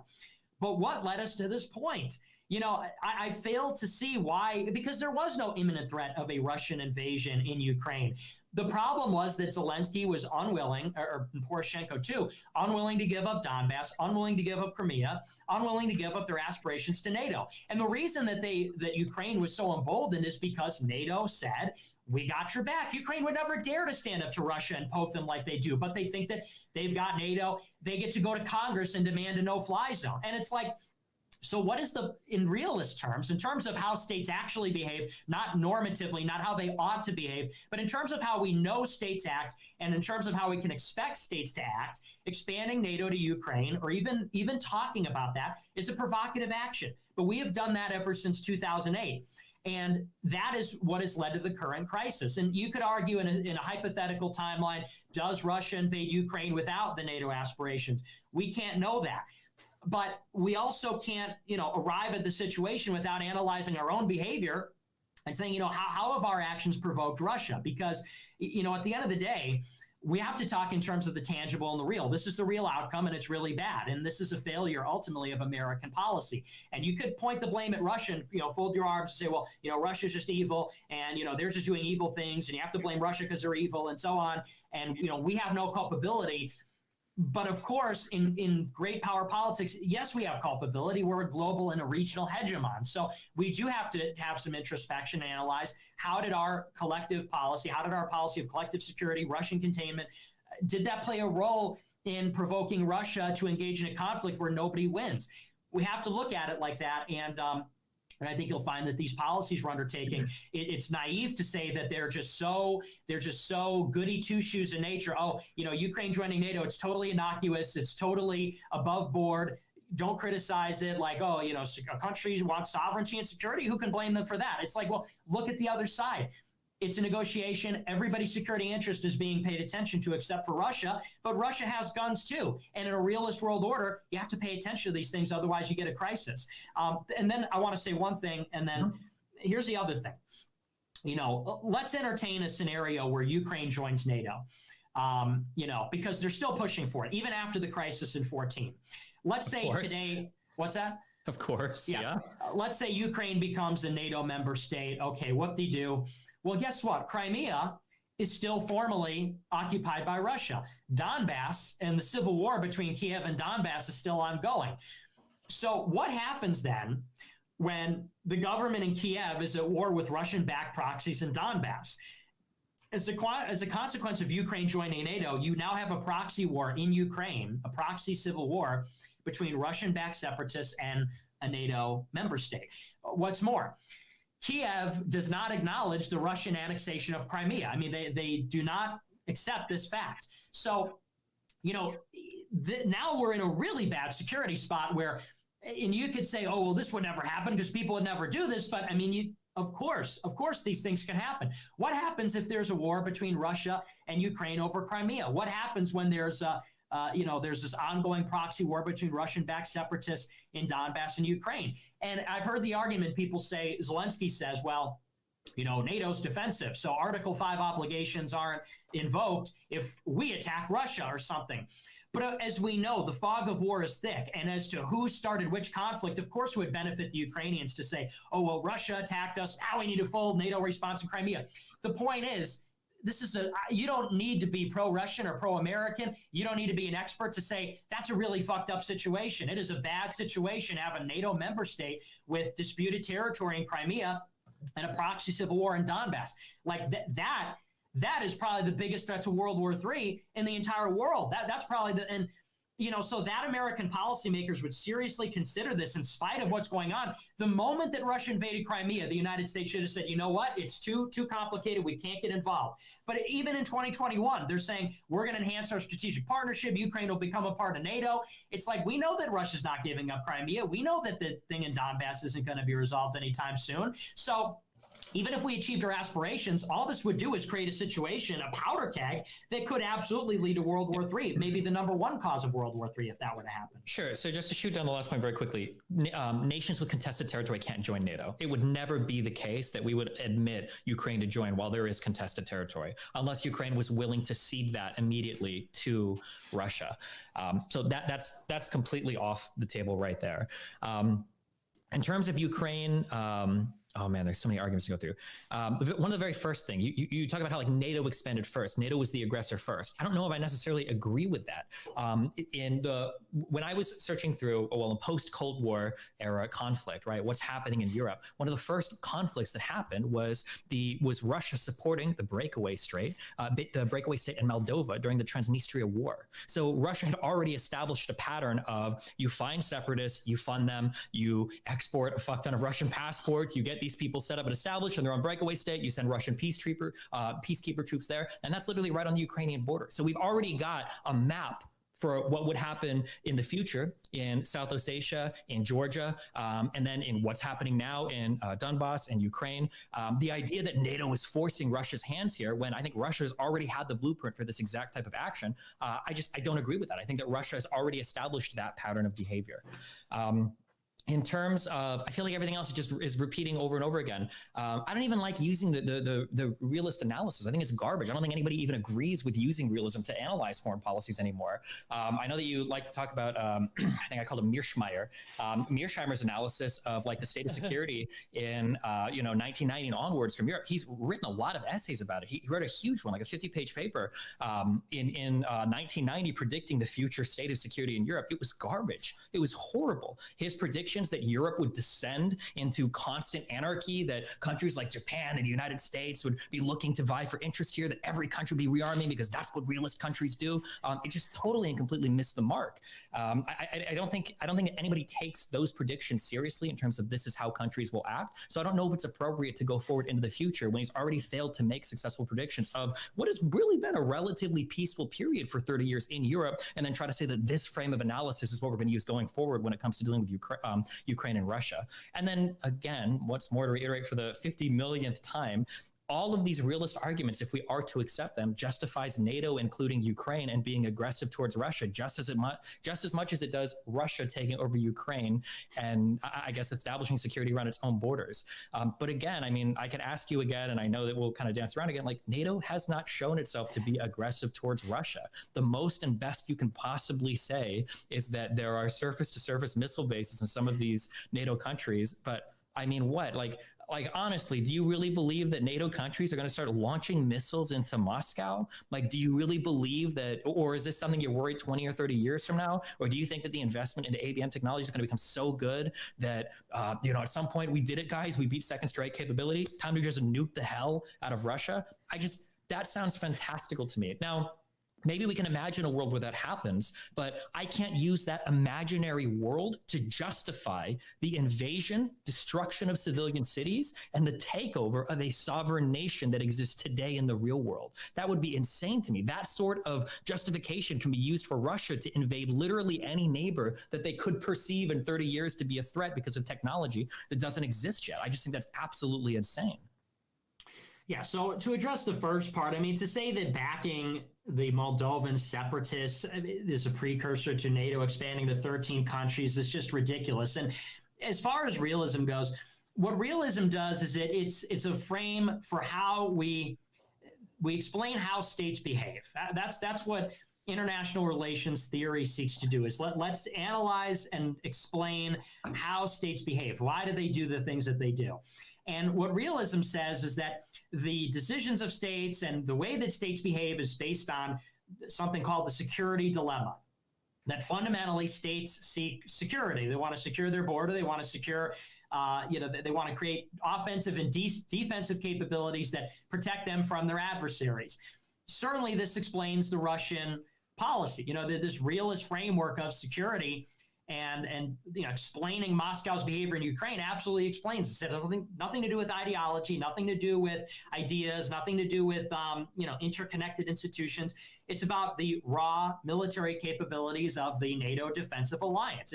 And you say, oh, well, Mearsheimer's predictive analysis didn't work in the 90s. Well, it absolutely worked in 2014. In 2014, he'd had it down to a T. He predicted the next 8 years of conflict based on the realist interpretation of how states behave. He said, and he said this in 14, he said, Moscow will never accept Ukraine joining NATO. He said Moscow would sooner destroy Ukraine than have Ukraine join NATO. He said it's unacceptable. And this is true. This has been reiterated by Russia, by Putin. And This has been their policy for the past 8 years. As far as Ukraine becoming a NATO member state, well, that's just off the table because of disputed territory. It's like, yeah, that's kind of the problem, isn't it? That's kind of the problem, that Russia came in there and said, look, I'm taking this off the table. I'm going to create disputed territory to take NATO membership off the table. And NATO persists. And NATO says, no, we don't even care. It's like, okay, so what's the end game then? If there's disputed territory, that's not being resolved anytime soon. Russia's not going to be dislodged from Crimea, and the war in Donbass goes on. So why is NATO membership being discussed? Why is the United States strengthening its security guarantee to Ukraine in November 2021, if that's the case? I agree with you. Yes, exactly. NATO membership cannot be expanded to countries with disputed territory. And yet the conversation goes on 8 years into the civil war in Donbass, 8 years after the annexation of Crimea. So exactly, why is that conversation going on? It's a horrible nightmare scenario to imagine that Ukraine would become a NATO member state with these ongoing crises that have no sign of abating, yet it does. This is a horrifying thing. And then to the point of, well, oh, come on, NATO's never going to invade Russia. And this is the problem, I think, this is where your analysis fails. It's this naive worldview where it says like, oh, well, that'll never happen. Russia has nothing to worry about. It's like, okay. And yeah, Russia would never nuke the United States, right? Russia would never nuke the United States because that would be silly. I mean, that would be crazy. So we should just not have a nuclear arsenal. And, China would never invade the United, no countries will ever attack the United States because the United States, we have 300 million guns among the population. We've got a big enough military. So let's just close down all our military bases. Let's totally destroy our nuclear arsenal. Let's get rid of all that. It's like that flies in the face of, again, how states pursue security. It's about risk. It's about capability. It's about potential. If the United States has the capability to do a first strike on Russia and prevent a second strike with an ABM shield, that alone is an unacceptable security posture for Russia. I mean, how would you feel if you're a Russian citizen and it's like, well, I think the United States won't nuke me today. Like, that's just not good enough. Can I ask a question? Threat, and then you can go ahead. Yeah, sure. Let's say that I actually grant all of that. Let's say that an ABM shield exists and we have first strike capabilities and we've totally nullified a second strike capability. Why does it matter if we have Ukraine then? Why can't all those missiles just come into the Baltics? What changes there? How far is the border from Latvia to Moscow? You should ask the NATO then. I mean, I'm not the one that wants to. Well, no, I'm asking you because you're telling me that we need to keep Ukraine out of NATO because I'm Russia and I need to shore my security interests. Okay, well, let's say we should do neither of these things. Well, no. You're describing how Russia asked. I'm just asking. Let's say this technology exists. Let's say the ABM, all our anti-ballistic missile platforms exist. We've eliminated second strike. Fuck, we could launch those missiles from fucking DC. Why would it matter at that point whether Ukraine is in NATO or not? How does that security interest square up at all with Russia's invasion into Ukraine? Because both pose a security risk to Russia. I mean, I don't understand. It's 6 of one, half a dozen of the other. But both of these things are provocations because both upset the balance. And that's fundamentally what realism is about balance. So I'll answer your question. Creating an ABM shield, even though, and you don't even need to grant me that. It's that we're even working on it. You're right, because it's nowhere near completion. It's not effective, but it's that 20 years ago, we said, forget it. We're going to start to build this thing that Russia cannot build. It's a provocation. It upsets the balance. It upsets the confidence that Russia has, because that's really what it's about. Is if you have two adversaries, which are both powerful and distrustful of one another, it's about confidence in each other. And when the United States pulls out of this treaty, it disrupts the confidence that Russia can have in mutually assured destruction. Their confidence that the United States will never do a first strike because it would get annihilated. If because the United of North States Korea and Iran, right? Pursuing this tech, okay, but that does nothing for Russia. They could say that. I mean, they could say that, but the ABM shield works equally against Russian missiles as it does against Iranian North Korea. So, I mean, they could say that all day long. But the effective capability works equally against Russia. I mean, it doesn't work equally, though, because you can only intercept so many missiles. That's why both countries have, but they still shoot down missiles. They still shoot down missiles. This is the question that, every high schooler asks, right? They're like, why are so many nukes in existence, Mom? We could nuke the whole world 50 million times over. Well, it's because you want to get through any of those hypothetical shields, right? A single ICBM can have a MIRV that has, fucking 20, 30, 40 dummy warheads on it now. There's no possible way that you're intercepting thousands of these missiles, right? It's not like shooting down Palestinian bombs being lobbed into fucking Israel, right? These are really sophisticated weapons launching from all over the world, some from the Pacific, some from the Atlantic, in places we don't even know they exist. Yeah, oceans. But this is fundamentally misdirection because, and again, that is what the United States said. They said, well, we're building this ABM shield for Iran and North Korea. Okay, but ABM agreement was signed between Russia and the United States. And that was the foundation of mutually assured destruction between Russia and the United States for 30 years. Signed before North Korea. By the way, hang on. Let's not interrupt each other. We had a good back and forth here. That it still disrupts Russia's confidence in the mutually assured destruction framework. Because I will grant you all of that. I agree with you. ABM is inadequate because it doesn't include China. ABM is inadequate because you do have rogue states seeking a nuclear arsenal. All of that being said, this does nothing to reassure Russia. I mean, because just as Russia says that, NATO promised Gorbachev that NATO wouldn't expand, it doesn't mean shit if it's not on paper. So the United States could say we're doing this for Iran and China and North Korea, but effectively they're still building an ABM shield, and it still does disrupt the confidence that Russia has. And so it upsets the confidence and the balance as far as the nuclear question is concerned. And the same is true of Ukraine. You're right. Do I think that NATO is going to invade Russia anytime soon? I mean, probably not. I don't think that would make much sense, but it disrupts the balance and it destroys Russia's confidence that something like that could not happen. Again, it relies on NATO's good faith. And good faith is not enough because regimes change, circumstances change, crises flare up, things happen in the world. And so what underlies a nation's security is its capability, its confidence, and those things come from offensive and defensive capability. They come from buffer states. They come from treaties and agreements. And so it's not enough to say, well, NATO's never invaded us before. They probably won't, launch those missiles at us from Ukraine and forever into the future. It's not an adequate guarantee. And that's the argument from the Russian side is if it's just not good enough for Russian security. And if listening to them. If we go through the realist perspective, I'm curious. If NATO membership was never floated directly on the table to Ukraine, would not Ukraine fall victim to Russia's sphere of influence anyway? Isn't that what realism would tell us? That irrespective of NATO expansion, we would expect a country to exercise authority, if it can, onto weaker powers surrounding their borders, meaning that none of this NATO shit even really matters anyway to Russia? Well, that's really the crux of it, isn't it? Yes. It kind of is, right? Yeah. Yes. Well, but here, yes, Russia would exert influence over Ukraine, and there's nothing wrong with that. Well, okay. Why talk about all the NATO bullshit, right? Obviously, they're going to do it anyway. And even security in the Black Sea, does it really matter if they have access to the Black Sea? They're not getting to the Mediterranean through fucking Turkey anyway, right? Where there are also nuclear missiles as well. It seems like all of the NATO shit is just like a smokescreen anyway. But it's not then. It's not. That's exactly the point is, you're saying Ukraine would just be a buffer state. It's yeah, exactly. Ukraine should. NATO membership makes it a pro-Western country. Yes, it should, because the worst case scenario of Ukraine being a buffer state is that Russia will influence it.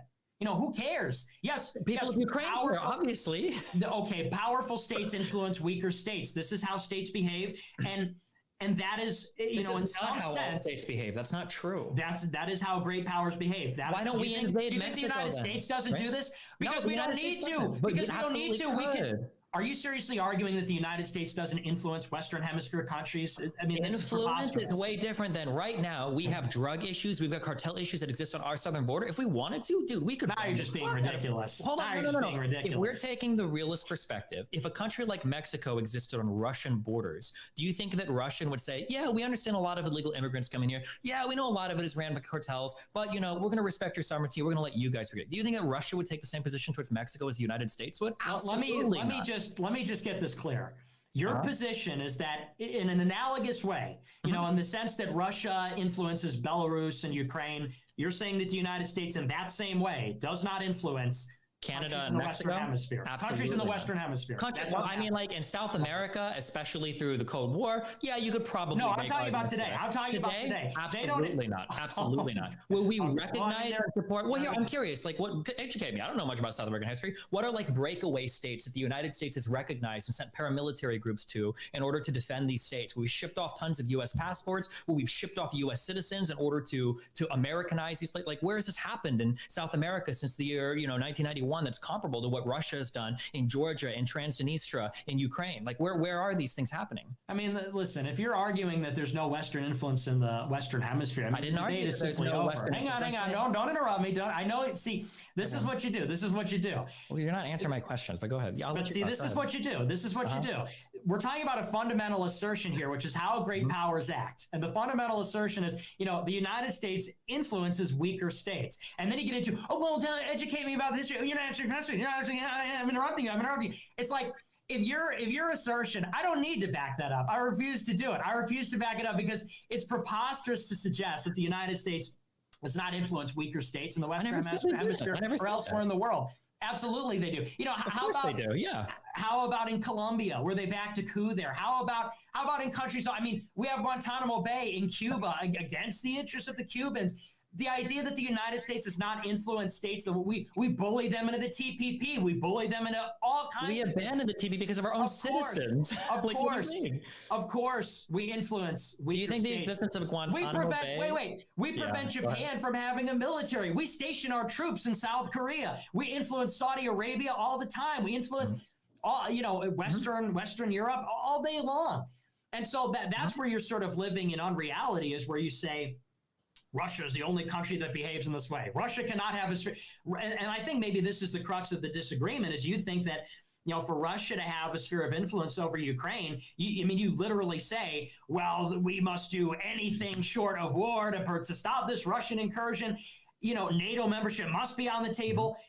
All to prevent what? Russia having a reasonable sphere of influence. To prevent what we're talking about today. Do you think do you think that Japanese and South Korean citizens want the United States to leave in the same way that Ukrainian citizens want Russia to leave today? Do you think that's at all comparable? Yeah, the Japanese, yeah, absolutely. But even in Ukraine, half the population is pro-Russian. The Japanese, who are begging for greater military presence when North Korea is doing crazy shit, when China is sailing ships through. The Japanese want to rebuild their military. And certainly it is just as contentious in Japan as it is in Ukraine. The people in 2014 that wanted to join NATO wasn't even a majority. It was a plurality, not a majority, a plurality of people. So it wasn't even more than 50% in Ukraine. You act like, it's this hostile thing. It wasn't hostile. And by the way, when Yanukovych accepted the Russian deal as opposed to the EU deal, you could say, they were going to be embargoed. No, they could not replace Russian trade. They're dependent on Russian trade.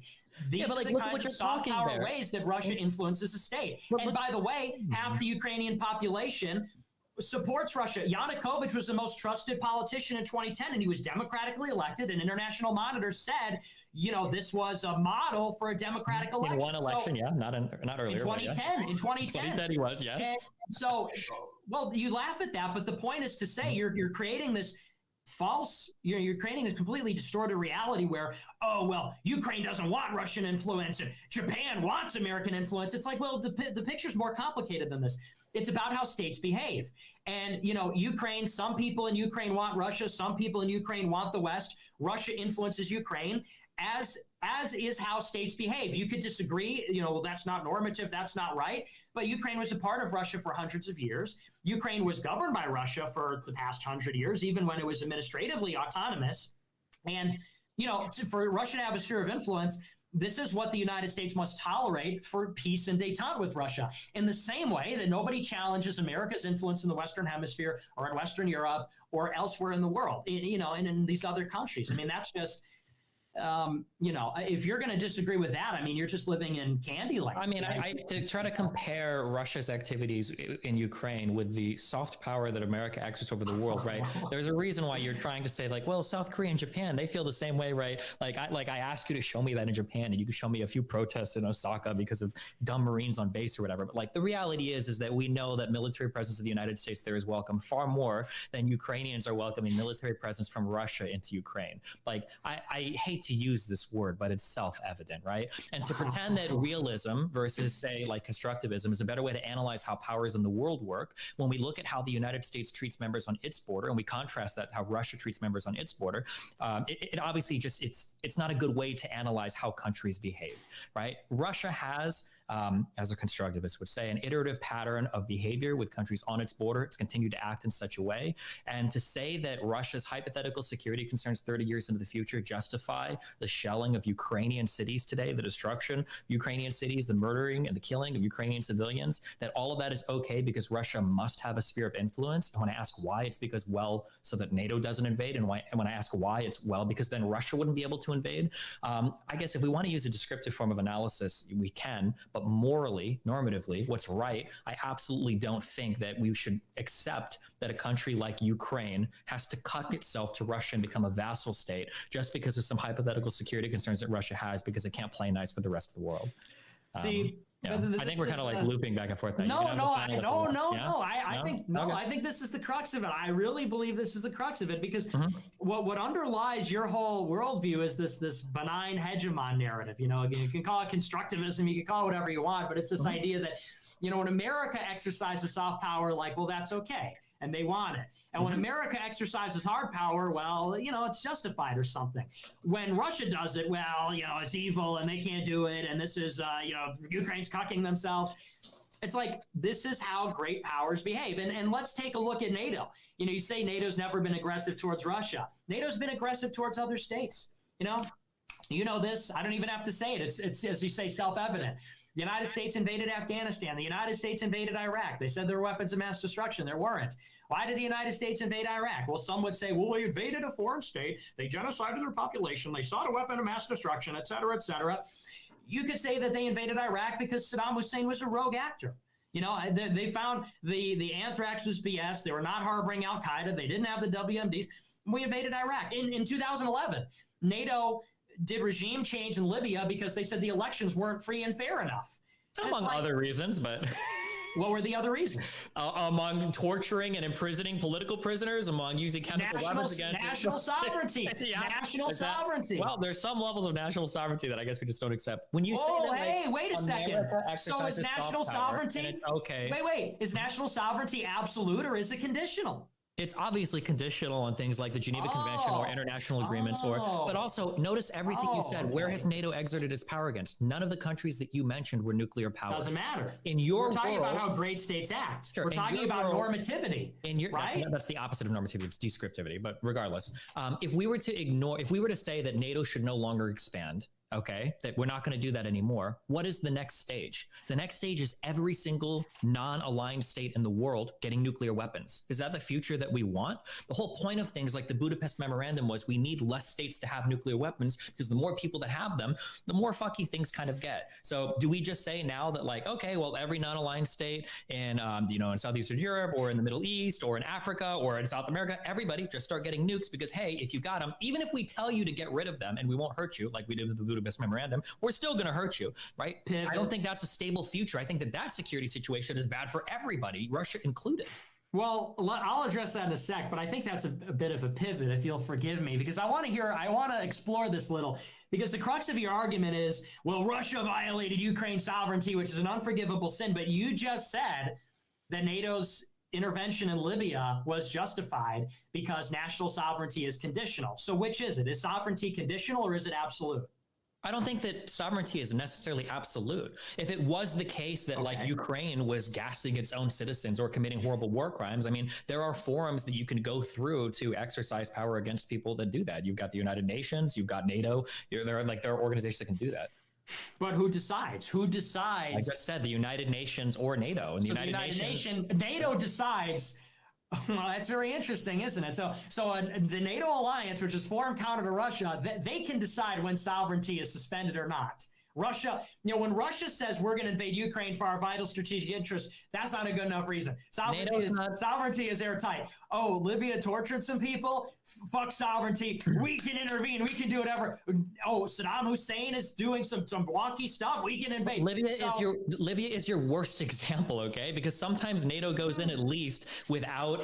Sometimes NATO will go in without UN resolution. Libya was so fucked that Russia and China abstained from the vote. They're part of the Security Council. They got a UN resolution to go go into Libya. That's how fucked Gaddafi was. Okay, but if you want to use an example, no, that is exactly the point. It was so fucking, even they wouldn't defend you there. The point is that there might be acknowledge sovereignty is conditional. If it's conditional, of course it's conditional. But what is then it's about the terms. But sure, it is about the terms. But the terms can't be that Russia is worried about a future hypothetical war. That's why I'm not just screaming at you over and over again.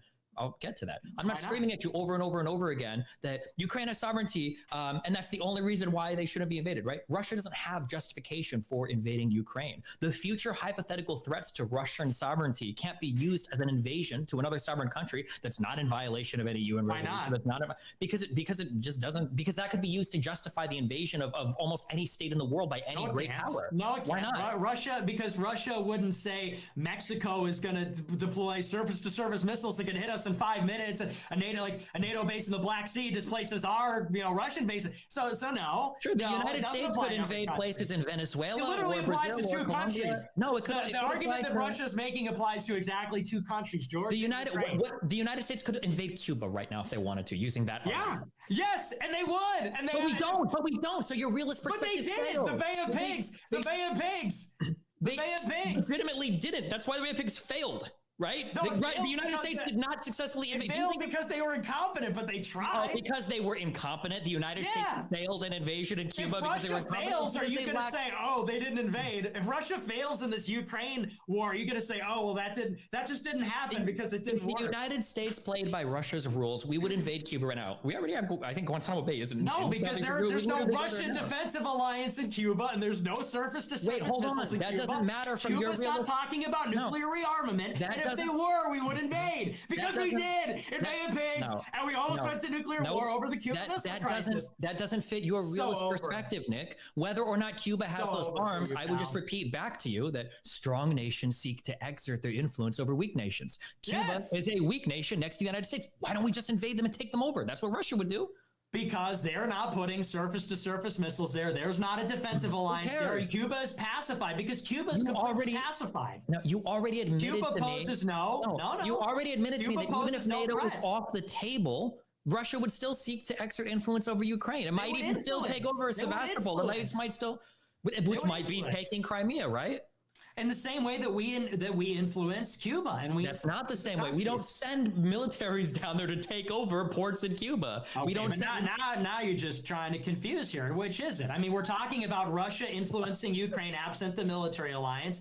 And now, I'm saying, well, they influenced Cuba, and you're saying, well, they're not invading. It's like, okay, well, Russia didn't invade until the defensive alliance was on the table and Crimea. The defensive alliance was on the table until Crimea was taken over. Because NATO membership was on the table after the Maidan. Hello? And 13 countries joined NATO in 10 years. So, once again, this argument falls apart because it rests on all these, just convoluted assumptions, like a security guarantee.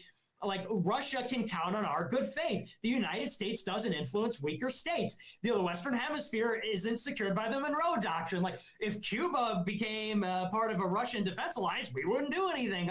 I mean, these are all just a series of self-evidently ridiculous conclusions. And it's like, you will not acknowledge that you have the moral standard that Russia is judged by is up here, and the moral standard that the United States is judged on is down here. We can invade, we can influence, we can do whatever. It's no big deal. We decide what sovereignty is. Russia invaded a sovereign nation. Hitler, he's a revanchist. I've never said that. I'm not saying that at all. We were having such a good conversation. Why are you strumming? I'm being hyperbolic, of course, for the rhetorical device. But come on, Steve. You would have been the one calling me Hitler in this argument. You got to work with me here. You got to work with me. Your native Cuba. America would crush your native Cuba. What would the Cuban people think if the Americans crushed your native Cuba for trying to join a defensive alliance with Russia? They would do it. The Council on Foreign Relations would crush your native country, Cuba. First of all, my native country is the United States. I was born in Omaha, Nebraska. Okay, cute. So regardless, I guess with the center closing, so your position is that the current Russian invasion of Ukraine is justified, and Russia has carte blanche to do whatever they need to bring that nation to heel because of hypothetical security threats in the future that may exist if Ukraine joins NATO. Well, no, we're not talking about carte blanche. We're talking about. So would you condemn them for what's going on in Mariupol today, or in any of the? That's Okay. nonsense. Yo, you don't believe any of it's real? There's like No. reporting, there's photo. You think all of it There is was fake? reporting, hey, what happened to that nuclear power plant that was, do you remember when you said that 2 weeks ago? You said they're attacking a nuclear power plant. It turned out that was total bullshit. Yeah. I don't think it was It's all total bullshit. lies. They were like Western media lies.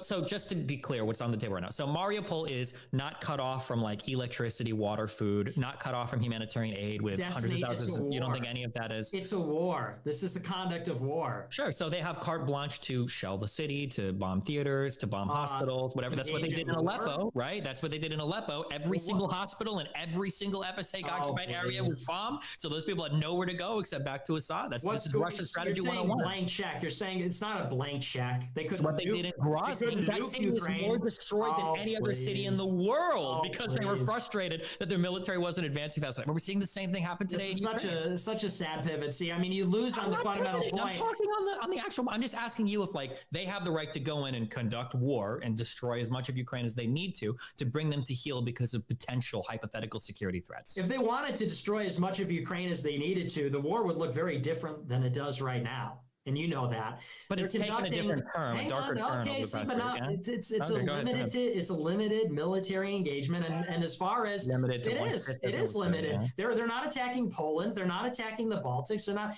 Wait, and they're not. Hang on. See why you need to interrupt. You need to interrupt because I tell the truth here. They're conducting a war. It's a war. Destiny, you know this. And yes, I support the war. Absolutely, I support the president, the new czar, Vladimir Putin. I support Russia. Absolutely. I support what's going on. And I think that it's defensible. I think that this is the most reasonable European war that has happened in the past 100 years. I think this is the most reasonable war in the 21st century. Absolutely. I think, and to give you a comparison, I think this is more justifiable than the American war in Iraq. I think this is more justifiable than the NATO intervention in Libya. I think it's more justifiable than the American war in Afghanistan, frankly. I think this is a completely reasonable conflict. And, you know, the argument seems to be like, well, war is always wrong. And like national sovereignty is the sacred thing, except for when it isn't, except for when war is justified, and except for when sovereignty is conditional. It's just that you arbitrarily decide the terms based on they're not arbitrary. They're international. The Western world system, right? I mean, when you talk about, they're international norms or something, invading Iraq wasn't based on international norms. The world opposed that. France didn't even support that. Okay, France didn't even support the war in Iraq. But the United States pursued it and more people died in Iraq than have died in Ukraine. So far, we occupied. We occupied Iraq for 20 years, and there wasn't this boycott. There wasn't I stand with fucking Iraq, and nobody talked about Saddam Hussein's sovereignty. So I mean, just give it a rest. I mean, America's a global hegemon. We project power globally, soft and hard power. Russia is second-rate, regional power, and they're exerting influence in their region. Ukraine's not a part of NATO. There's no defensive alliance yet. I think it's reasonable. I think it's totally reasonable based on the things I laid out between the missiles, between NATO being a counter-Russian alliance, NATO outspending Russia like 12-1, more than, I don't know the math right off the top of my head, but more than 10-1, 1.2 trillion to 65 billion. Like, yeah, Russia has a right to be concerned about all these things, the confidence in mutually assured destruction, the theater support missiles becoming part of the U.S. military doctrine, NATO base in Crimea has a right to be concerned. It's a limited engagement, and I'm glad that this argument wasn't about Russia rebuilding the empire, because it's not happening. Notice how quickly the goal, it started out with like, Russia's rebuilding a collapsed empire to like, Russia does nothing to worry about if the ABM shield's being built. Russia's not, invading Iraq's totally legit, invading Libya, it's international conventions, because it would be preposterous to suggest anything like what the NATO Western media suggests, which is that Russia's rebuilding an empire. We know they can't do that. We know they don't have the capability. He's been in power for 22 years. And what does he have? Abkhazia, South Ossetia, Donbass, Crimea, it's peanuts. He lost Kazakhstan. He lost Ukraine. He lost all these countries. And people go, Abkhazia, South Ossetia, Donbass. He lost all of Central Asia. And they've got and they spent 67 billion. We spent 820. And we go, they're the empire. They're the empire. They're the aggressors. They're the military hawks. There's just, it's like, it's insane. I don't understand it, Destiny. Steven, help me understand this. Yeah, I mean, I don't know who half your points are even addressing at this point. You haven't really demonstrated that there is a legitimate security concern by Russia with Ukraine. You've admitted yourself that even if Ukraine didn't join NATO, they still might have the, from the realist perspective, good enough reason to invade Ukraine, take over Crimea, take over as much of Ukraine as they want, because that's just what big nations do. And if that is going to be the argument that you use, then by God, just like we've done with every other former Warsaw Pact state, or a lot of them, and just like we've done with other Eastern European countries, you know what? We should just draft Ukraine into NATO then, just for, if no other reason, to ensure Ukraine's sovereignty. This idea that NATO is an empire just like Russia, that the United States is hegemonic just like Russia. I mean, the difference is, and we've seen this clearly, is that at least people want to join the United States hegemony, as opposed to Russia, that has to force itself with shelling civilian cities and invading places and cutting up oil if you don't agree with them, and trying to poison your elected officials with uranium and whatever other crazy shit Russia has to do to countries around it. I don't think that the pressure that NATO exerts on other countries to join them, when that pressure is, will protect you from Russia that will actually invade you and destroy you, I don't think that's legitimately at all comparable to the type of pressure that Russia exerts on other nations around it. And I certainly don't think that the realist analysis of Russia just wants to control countries is a good enough reason to allow Russia to invade any country they want. But well, yeah, I mean, I think that's really the debate, is like, they want freedom. The Iraqis want freedom. America, the world wants. No one is saying that. No one has used that argument. The world wants. The Iraqi people didn't vote for the United States to come to that country. Well, what do you say to that? Hold on, wait. I'm curious. Do you think I would defend the war? Do you think I would defend the war in Iraq? Or are you arguing against a strawman now? Well, no, I want to ask. Wait, hold on. The difference is that the world wants American hegemony. I'm saying that Ukraine and states that joined NATO were begging to get into NATO. Initially, we didn't even know. Absolutely, they were. And look at what's happening now. In Ukraine, not until they took over Crimea. That's when public opinion shifted, when it was on the table for them to seriously consider joining. And you know what? When you've got a superpower that decides to take over a huge peninsula in your country, and then decides to start funding separatist civil wars in the eastern part of your country, would you agree both these things have happened? Yes, that's not only did opinion shift, but also you have to keep in mind, Nick, logically, right? Most of the opposition to NATO came from Crimea. So of course, when you capture that part, and then you recognize breakaway states in the east that are all like majority, it didn't come from Eastern Ukraine, Russians, all from Crimea. No shit, they're going to be massively pro-NATO when Russia starts invading the places that are the most opposed to it. See, now you just have to distort the facts. I mean, I'm not distorting any fact. Yeah, wait, hold on. Are you saying that Eastern Ukraine was more pro-NATO than Western? Are you Ukraine? saying? But you say, well, the difference is that the world beckons for, because you said America's not a hegemon like Russia. Because the difference is, I said that joining NATO. I said literally joining NATO is not the same as Russia invading you. Hang on, let me explain. Earlier you said, well, America's not a hegemon like Russia, and the difference is that this is like an exact quote. You said they're not a hegemon like Russia because the difference is that these states want America. You said that they're begging for NATO, but they weren't begging for NATO since 2008. In 2008, that's when the conversation starts. And Germany and France oppose it. Germany and France they were only given the membership as path to membership. Yes, they weren't actually given. Yeah, of course. Yes, but Germany and France, they agree with me. Germany and France in 2008 say this is too aggressive. For the same reason, they said this is going to provoke Russia. This is going to cause a crisis on the continent. And so all they can say, as you say, at Bucharest is, well, we recognize their aspirations. In 2008, Ukraine's not begging to join NATO, but they're acknowledging their aspirations. Sure. In 2010, Yanukovych is elected. It moved forward in spite of this. In 2014, it's not an election, it's a coup. It's a coup, which is not supported by the majority of the population. The Absolutely what? The opposition leader was the one that rose to power afterwards. No, it was not. Yanukovych ran from the country. No, it was not. Because he ordered his police to shoot at his citizens. Hang on. See, now you're interrupting because the majority of Ukrainian people did not support NATO membership. The majority in 24. No, you're wrong on that. That's correct. No, I'm agreeing with you. Until Crimea was removed, which was where your most anti-NATO population. Well, hang on. So in 14, they're not begging for it. Not even a majority supports it. And not even a majority supports Maidan. Not even a majority of Ukrainians support Maidan. Nevertheless, a pro-Western leader is installed, and they begin moving towards. Wait, what do you mean installed? He was the opposition leader. He was the next guy that was coming up. What do you mean? He didn't just come from nowhere. Yeah, okay. It's a coup, Destiny. It's not like somebody ran on a platform of let's join NATO. They overthrew the government. Overthrew. He fled the country after he did because he was worried that he was going to be tried for fucking war crimes when his cops started. Is it democratic to have a coup, to have a violent revolution? Why are you saying democratic when part of the reasons why he was protested so heavily is because he literally tried to pass like 10 anti-protest laws? That's not democratic either. Destiny.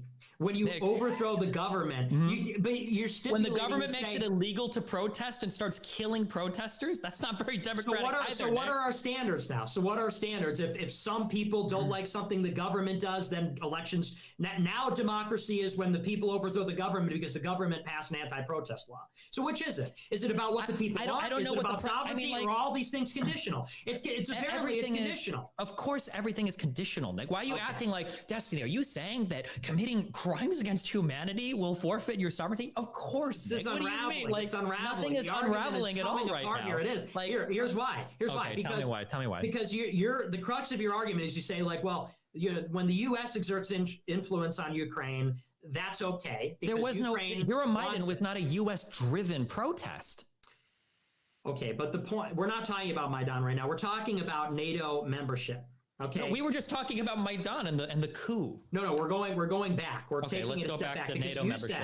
You said the difference between American and Russian power is that the Ukrainian people want American power and the Russian people do not. You said America hegemony, they don't have hegemony because the Ukrainian people consent to it. They want it. They don't want Russia. But the conversation about NATO membership begins in 2008 when that is not the majority position. And they don't join because they don't want to. Okay, hang on. Yeah.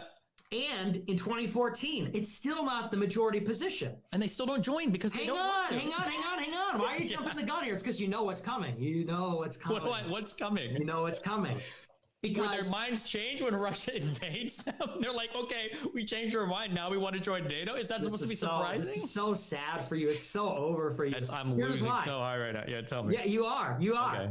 Because you said they're begging for it. They're not begging for it. NATO is moving across Eastern Europe, and they're not begging for it. The majority doesn't support it. They're talking about it in 2008. In 2008, they're saying they're going to make Ukraine a NATO member state, and the majority don't support it. In 2014, they're talking about, hang on, why do you keep interrupting me? Wait, can you acknowledge, I can't even complete a thought. You can't just make them a NATO state. They have to consent to join, right? You guys have been good the whole time. When they say they acknowledge the aspirations of Ukraine, I mean, they're saying they have designs on Ukraine. What does that mean? Ukraine has to consent to join, right? Okay, so in 2008, if the majority don't support, why is the United States, against the wishes of Germany and France, talking about Ukraine being a NATO member? I'm saying in Ukraine. No, in 2008, why is the United States saying we recognize their aspirations if the majority don't support it?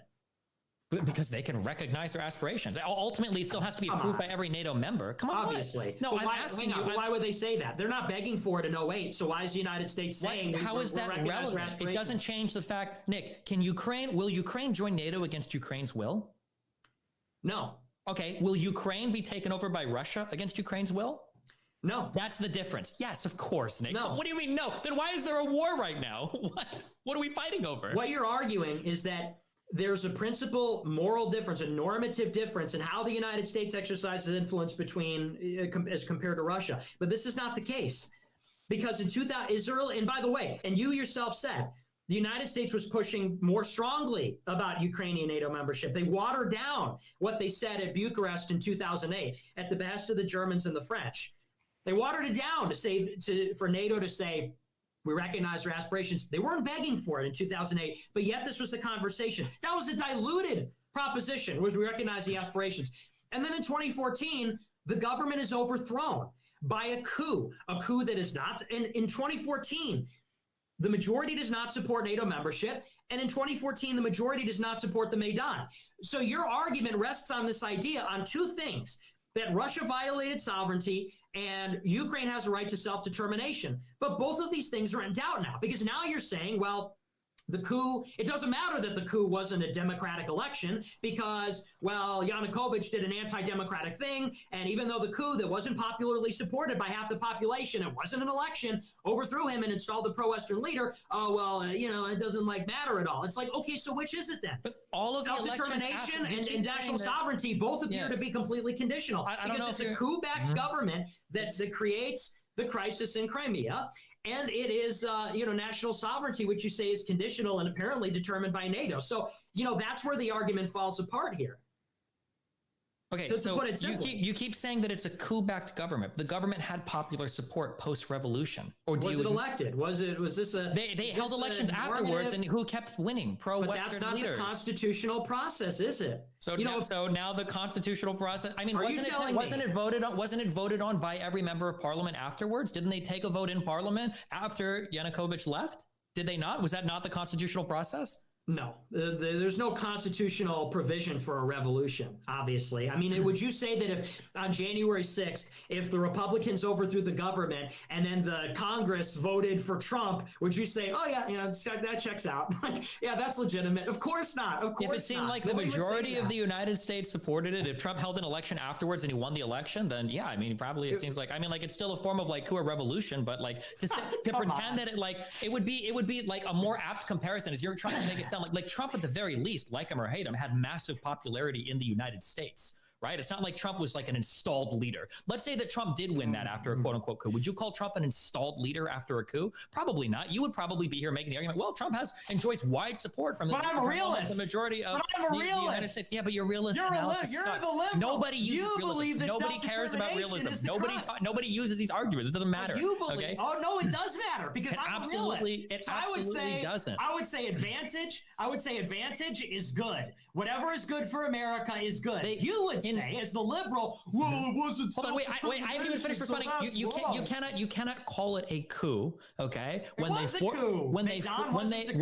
they formed a temporary government, when they had elections later that year, and they allowed all the elections to play out. That's exactly what happened, and they had it with the support of the parliament and the support of the people the entire time. You can try to cry and say it was installed or CIA led or whatever, but the reality is that Ukraine had like democratic processes working throughout the entire time. Does it suck that Yanukovych left after like having police assassinate people in the street? Yeah, I guess that does suck. So maybe there was some.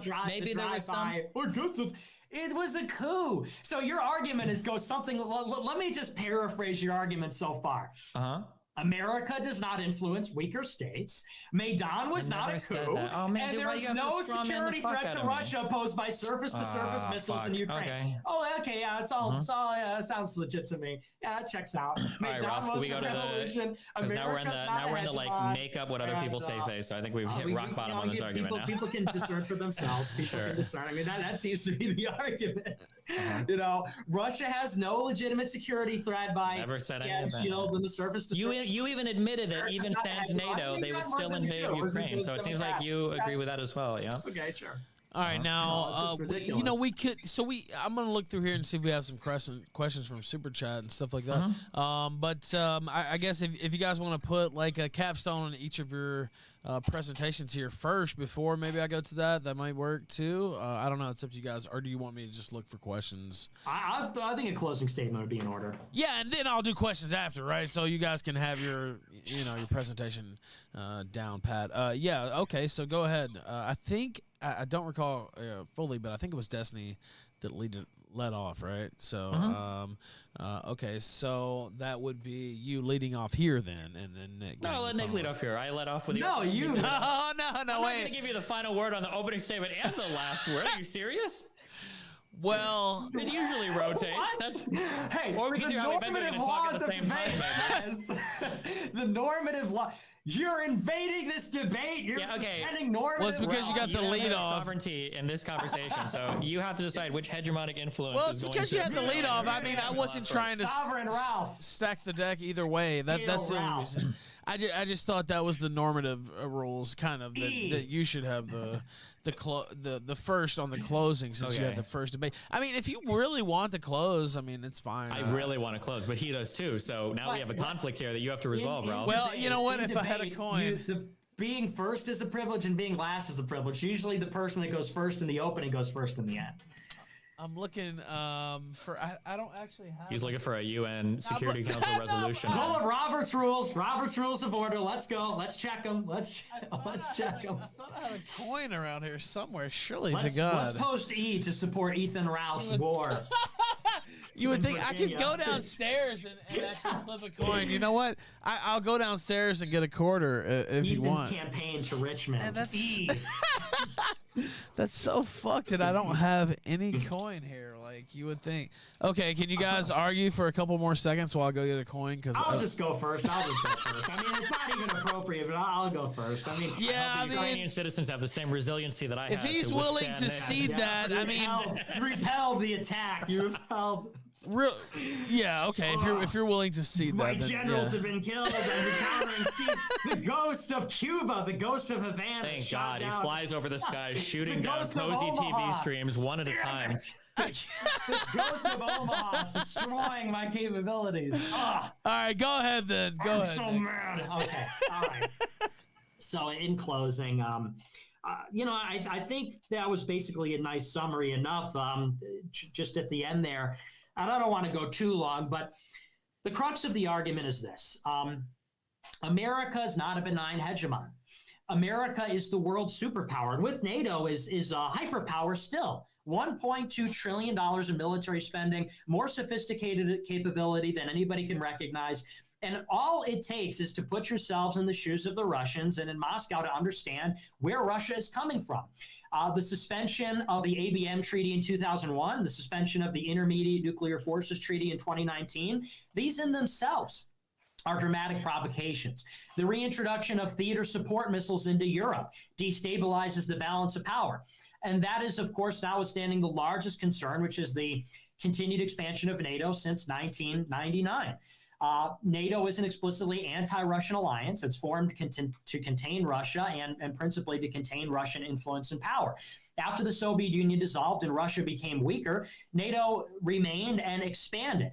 And now it's expanding on Russia's borders, compromising its vital strategic interests, its naval base in Crimea, its Black Sea Fleet, and the territory of Ukraine. You know, what NATO membership for Ukraine entails is surface-to-surface missiles, which can strike Russia in 5 minutes. It entails a tripwire in Ukraine that is right on Russia's border. It entails NATO domination of the Black Sea. And ultimately, this is about NATO and American domination of its adversaries and no concession given to its adversaries that they might have legitimate security interests. They might have legitimate interests as powerful states and all, and recognizing that and negotiating with them and working with them towards an equitable security arrangement. That's what we're talking about here, is an equitable and fair security arrangement. Destiny has talked about sovereignty, which, of course, we know the United States considers conditional. When Russia invades Ukraine, it's a gross violation of sovereignty. But when we invade Libya, Iraq, and bomb other countries, of course, these exceptions are valid. It's called right to protect. We can fabricate this out of thin air. We say that Ukraine has a right to self-determination, but it is true that the United States backed the Maidan Revolution. That could be disputed, but nevertheless, we support that government. We've given billions of dollars in assistance to that coup government, and we've supported that coup government's aspirations to join NATO. So once again, self-determination appears to be somewhat conditional. And then what's more fundamentally about all of this, this is a bad outcome. This is a bad outcome that nobody wanted. How did we arrive here? What were the root causes and the precipitating causes? Let's even just be fair and say, at the minimum, we have to recognize that the United States has played a role in this. To say that it is all Russian revanchism belies the military imbalance, which is very real. It belies Russia's capabilities and the fact that in 22 years of rule, Vladimir Putin has not taken over any countries, invaded any sovereign countries. It was in response to the 2014 crisis and in response to the suggestion that Ukraine might go nuclear and join NATO that Russia invaded Ukraine. How did we arrive here? We have to look at our own role. We have to look at our own role in disrupting the mutually assured destruction confidence with the ABM and the Intermediate Nuclear Forces Treaty withdrawal.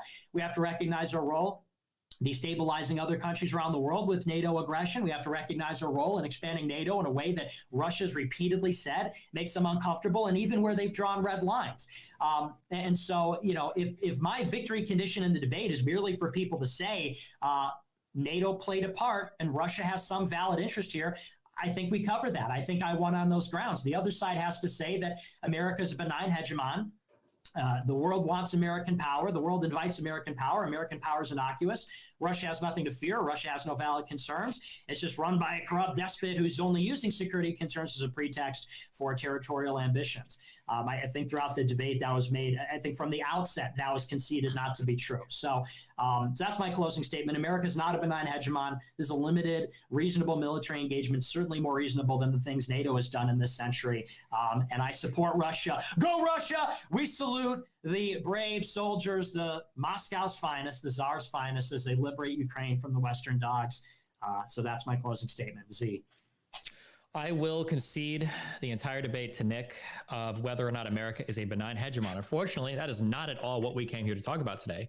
I understand that when Russia is in the process of invading another country, they very much want to center the conversation about Russian-American relationships or about the sovereignty of the United States or the sovereignty of Russia or the way that these two superpowers act. But that is not what the discussion is about today. It's whether or not Russia's invasion into Ukraine can be justified. We can bring up as many defeated talking points as we want. I'm used to people doing it over and over and over again. We can talk about how the suspension of some ABM treaty magically destroys second strike capabilities, even though when Nick was pushed, he admitted that an ABM silo cannot become an ICBM silo. He admitted that Putin was allowed access to these silos by Biden if he wanted to investigate. He admitted that this technology that Putin is so worried about doesn't even exist yet. It might not be here for 10, 20, or 30 years. And he admitted that if this technology was so threatening, who cares? We could install it just as easily in Poland, Romania, Lithuania, Latvia, Estonia, down in Turkey. If we wanted to nuke Russia from anywhere, if we wanted to encircle Russia from anywhere, if we wanted to have ABM silos around the world that could intercept an infinite amount of MIRVs, an infinite amount of ICBMs, we could already do it. We don't need Ukraine to do that. Just like Nick already admitted that even if Ukraine never even had an accession plan to NATO,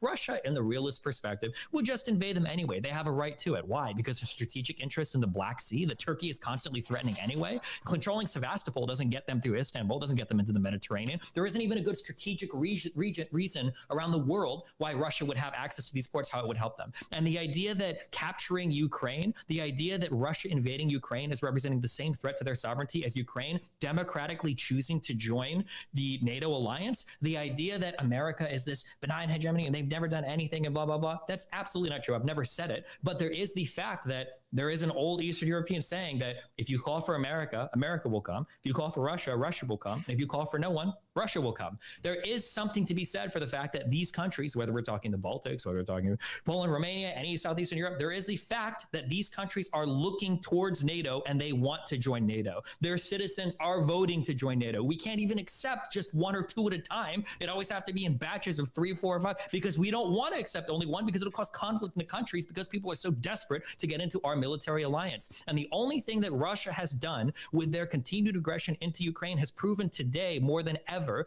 a good reason why that alliance still exists. And that's to ensure the security of your country if you are not willing to pursue a nuclear arms program of your own. So I would prefer a world where NATO expands to include more countries than the world that Nick advocates for, where Russia has justification to invade anybody they want. And the only successful path forward, if you are a smaller country, is to acquire nuclear weapons of your own. All right, now there are several questions here. Thank you both gentlemen here for participating. I didn't have to do much. I just kind of let two old pros go at it, right? And that's how I prefer it, honestly. I feel like too many times the moderator kind of gets too involved here. It's best to just let the two participants go at it. But I saw this last question just popped up, actually, and I don't know how many more I'll ask since both of you have been generous with your time. But do either of you think we are actually in danger of a World War III type situation? I'll start with Nick since Destiny was just talking. But I definitely want to hear what Destiny has to say about that too. But what do you think, Nick? Yeah, we certainly are. And, you know, is it imminent? I mean, who's to say?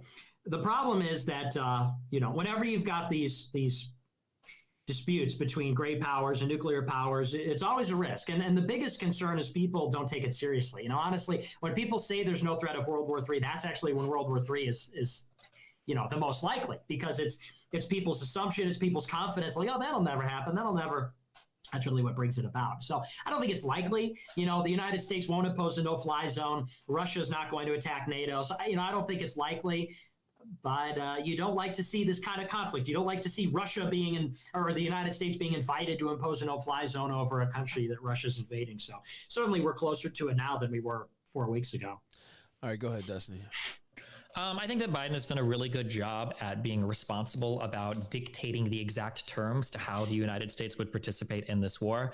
It doesn't surprise me that Zelensky, that Ukraine would be crying for a no-fly zone, that they want U.S. troops on the ground. Obviously, I would expect him to ask for it. He should, as the leader of that country. But I mean, it's pretty clear that the United States has been pretty responsible in its terms of engagement. We'll do what we can, from afar, but we're not going to have troops on the ground there. We're not obviously going to be imposing a no-fly zone over Ukraine. Hopefully, we're never going to have a situation where U.S. troops and Russian troops are crossing swords with each other, or U.S. Planes are shooting at Russian planes or anything like that. And I mean, as long as it continues to be managed like that, and as long as Putin's scope of engagement is limited, as Nick would say, to just Ukraine, ideally that is something that never comes to pass. I don't think that anybody, even Putin, wants like that type of conflict. What do you think about Zelensky in general? What I hate Zelensky. What an amazing leader. Oh my God. Stays in Kyiv, is with his soldiers, posting on TikTok, dancing to save Ukraine. What a great Kyiv. That's right. That great Ukrainian capital. Yeah. I think he's a great guy. Did a TV show about how he'd be a great president, and now he's fucking president today. You'd think that you, a Trump supporter, would fucking love the guy. He's a puppet. I think Zelensky has done an amazing job. He's doing a really good job. I wish the best for him. I was wondering because if he survives his conflict, Putin has made the dude a fucking national hero. Which is good. Maybe they can worship somebody that's not a fucking ex-Nazi now for once in Ukraine. People don't have that argument to use against I want to answer your question. Zelensky is a Western puppet and a dog. He's a puppet of the Eastern Ukrainian mafia. And, he's caused this whole thing. This is an unwinnable war. Okay. Russia's going to steamroll Ukraine. He's just getting people killed. Very serious. He conscripts the entire adult male population. You can't leave. He's dooming them to die for a cause that is lost. So I think Zelensky sucks, and I think if you like him, you're gay. And I hate the whole situation. I support Russia. I hope he gets put in jail forever or worse. I hope that Russia puts him in jail forever or worse, because that's what he deserves. I see a chat here. Destiny, let's talk about Western aggression. Russian forces found 30 biolabs on their border in Ukraine with weaponized diseases. The NWO was preparing, not Hollywood Hogan, by the way, or Scott Hall, but the other NWO. The NWO was preparing to exterminate Russia with Russians, I guess, with a bioweapon.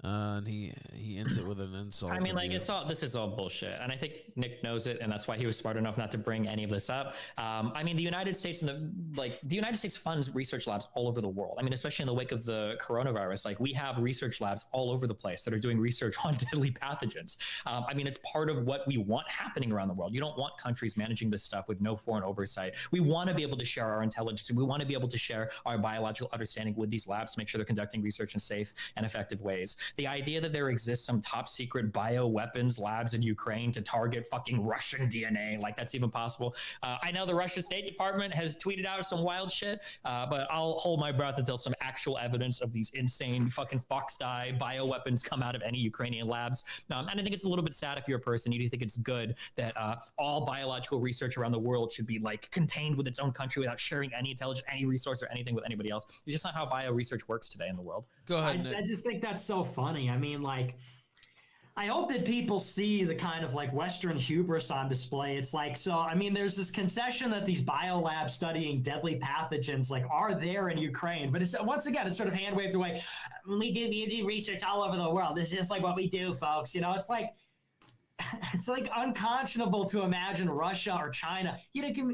We have these labs in China. The shoe on the other foot stuff. It's like, I mean, China, hang on, I didn't interrupt you. If China had a biolab in Canada studying deadly pathogens, would we be like, China funds grants and has students that go back and forth between U.S. biolabs and Canadian ones? Of course. Why do you have to interrupt me? Is it because your argument is lying? Because your argument is so weak that even just by me talking obviously disputes it. It's just like this total, you're just so naive to say like the West doesn't have designs on other countries. It's totally innocuous. That's no big deal. That's just Russian propaganda. It's like, it's intolerable that would be occurring in Ukraine, right on Russia's border, our number one chief adversary. It just makes no sense. I mean, no state would tolerate this. Do you think so? Do you think that China doesn't fund or send students or intelligence to any other labs in Canada or the United States? We're not talking about the same thing here. Okay. Well, what Chinese biolab studying deadly pathogens are you talking about? We don't know any of them because we don't talk about them. China funds labs all over the world, just like we fund labs all over the world. We'll look at the Wuhan Institute. You're fabricating that out of thin air. Well, in Wuhan? People can go. Wuhan Institute in Wuhan? In China? That we, have had grants and funding go towards. Yeah, of course. Yeah, that China knows about and it's in their territory. It's not a secret facility on their border. Wait, none of these were secret in Ukraine. These are well known about. What are you talking about? Oh, please. Oh, please. As far as the some of these labs have existed since the Soviet era. Yeah, what do you mean? Yeah, and we lied about their intention and said, "Oh, we were decommissioning them." Oh, really? We were decommissioning them. For like we recommended they be decommissioned, but apparently Ukraine didn't fall through. But we had to fabricating stuff. Well, China does in the U.S. No, they. No, you can go. You can Google it if you want. Chinese funding biolabs overseas. People can go look it up if they want. Yeah. Right. All right, now let's see here. I have a final question too, but I see a couple super chats came in. Let's see. How does Destiny reconcile his undying love of sovereignty with other? No, I'm not gonna read that one. I just now saw the end of it. I see how it took a turn there that I did not see. What was it? Oh well, I got sovereignty of my fucking wife. It actually did. Yeah, that's literally what happened. Like I did. Yeah, there you go. I don't know how I saw that one coming. I just have a way to see the end. I was mid sentence, and then I was trying to. There's some aggression on your wife. Yeah, that got out of hand. Is Russia Voldemort or Dumbledore? That's another one that came in. Sorry, forgot my name in the question for Destiny. What was the question that you had? When will Russia get Netflix back? Russia are missing their LGBTQ content. Is that the one? Is that the question that you had, or was it the Voldemort or Dumbledore? I don't know if you want to answer that. I had a final question though, and I'll start with you, Destiny. Where do you see this thing headed? Like, where's this gonna? I mean, there will be some kind of resolution eventually there in Ukraine. So, initially, all the military analysts said that the prediction was that this war would be over pretty soon. I think people were saying like within 2 weeks, Kyiv would probably fall to Russia. But apparently I'm seeing like a ton of different reasons why Russia's military aggression has failed so far up to this point, whether it's due to lack of maintenance, lack of training, lack of planning, more resistance in Ukraine than they thought. I've heard that NATO intelligence sharing in Ukraine is assisting them more than they thought. Weapons from Turkey maybe is assisting them more than was previously thought. But I don't know at this point. I still imagine Ukraine probably falls soon, but I think that the more protracted the conflict gets, the worse it probably looks for Russia, both at home domestically and probably internationally. But who knows? We'll see. Mr. Fuentes, what do you think? Where's it going to go? I think it's already over. I think Ukraine has been flattened. They're decimated. Russia will win the war. And I think the outcome, I don't think that Russia will try to annex Ukraine. I don't think that Russia will even try to occupy all of Ukraine. I think that Russia will simply ensure that Ukraine does not join NATO. I think they'll probably install a pro-Russian government. Maybe they'll annex, Novorossiya. They'll annex its area of Russia. They'll annex the whole Black Sea coast and connect with Transnistria and maybe the Donbass, everything east of the Dnieper River. I think that's probably as much as they do, and even that I think would be. That would probably be more, but I was surprised by the invasion, to be honest. So maybe they'll go that far. But so I think that's where it's headed. I think that Russia will remain ostracized from the international community. I don't think that's a good thing. I think that it's in America's strategic interest to pursue a détente with Russia and then ultimately work with Russia on things. Instead, we've kicked them out of the system, kicked them out of the dollar system. This will have consequences for decades. It's not, the US dollar is not going to be replaced overnight, but it will have a ripple effect throughout time as China rises as a peer competitor to America. So, all in all, even if you're pro-America, this is bad for America. The whole situation's a big blunder for America, and it's our fault. Destiny, tell people where to find you, sir. Twitch.tv/Destiny, YouTube.com/Destiny. Mr. Fuentes, tell people where to find you as well. Cozy.tv/Nick. Well, hey, wait, before we go, just want to say, thanks, Ethan, for hosting the debate. Thanks, you. Destiny. Destiny, you're all right. Compared to Hassan and Vosh and these other guys. We're setting the bar pretty low there. But. But you're real. I watch these other debates, and I'm like, this Destiny guy doesn't seem too bad compared to these guys. So I give you my official endorsement, Nick Fuentes, thumbs up, white nationalist. Sarcasm, seal of approval, endorsed by a far right guy. We like that you're coming around. We pursue a détente. One day, you and I will be fighting side by side. You'll come around one of these days, Destiny. You'll be okay. I want to ask. You're already halfway there. Can I ask you a real question? I'm actually super curious. Okay, I think I might know the answer, but I'm curious. Okay, so if you and I am going to admit I don't follow as much of all the politics. I watch some of your conference thing, whatever, right? But if you're like an America first guy, that's a big thing for you. Mm-hmm. Let's say that all the arguments you were making about like American hegemony and everything is like true, that NATO is expanding American power and influence over the world, et cetera, et cetera. Why wouldn't you be advocating for that in kind of like a neoconservative kind of way, that NATO should be expanding and bombing countries and exerting U.S. influence everywhere? Why would you advocate more on the Russian side of this conflict? Well, so there's two ways. It works in two ways. Number one, even if I was the State Department, I would still say it was bad, because you can get too greedy. And this is what Russia says about, you should watch the Oliver Stone, I don't know if you've seen this, but the Putin interviews, you might think it's propaganda, but it's actually interesting. And he says, what the problem is that America emerges from the Cold War thinking they could do anything. They defeat the Soviet Union, they emerge as the undisputed power, and they say, we can do anything that we want. We have unlimited power, and we can do whatever we want. And he says, then we're no longer forced to be strategic. You understand, this is moral hazard. We think we could do anything, and then we're given to making mistakes, and we're given to hubris and greed. And so I think the balance is in our interest as well. I think that because look at what we've done. I'm not the first person to say this, but we've pushed Russia into the arms of China. China is our peer competitor in this century. What we should be doing is forming as many alliances. If I'm the neocon, I want to form as many alliances against China as possible. Russia and China are natural adversaries, not allies, because they're in competition in Central Asia. And they're border each other in Eurasia. So and Russia's a second-rate power. It's called triple diplomacy, like Nixon did. Nixon played China, then a second-rate power against Russia, the USSR, the peer competitor. We should do the same in this century with Russia as a second-rate power. Yeah. So here's a question. Okay. So my understanding is there were kind of talks with Yeltsin, but there were definitely talks with Putin, and especially during the war on terror, the United States started to take a bit of a more cooperative relationship with Russia. And I didn't study as much for this part, but I feel like at one point, I think there was an open offer for Russia to consider joining NATO. But I think Putin didn't like the idea of it, because he wasn't going to apply and go through the normal channels. He thought that Russia should be given special treatment. So it seems like, and I understand there's a stark difference between Cold War era U.S. foreign policy and post-Cold War era, where, not to say that it's perfect, obviously situations like Iraq and arguably Afghanistan pop up, but it's been largely, I think, a bit more responsible than prior to that. It seemed like there was space for Russia to consider some sort of ascension into like this Western hegemonic sphere. Like, do you not think that was possible, or do you think that they shouldn't consider it, or that's just completely impossible now, or what? I think it was impossible because I think America, well, and this is what Putin says. You have to go to the source, because we can assume his intentions, and of course what he says is rhetoric, but we can parse out what his analysis based on what he says. Sure. And what he says is that the United States doesn't want partners, it wants vassals.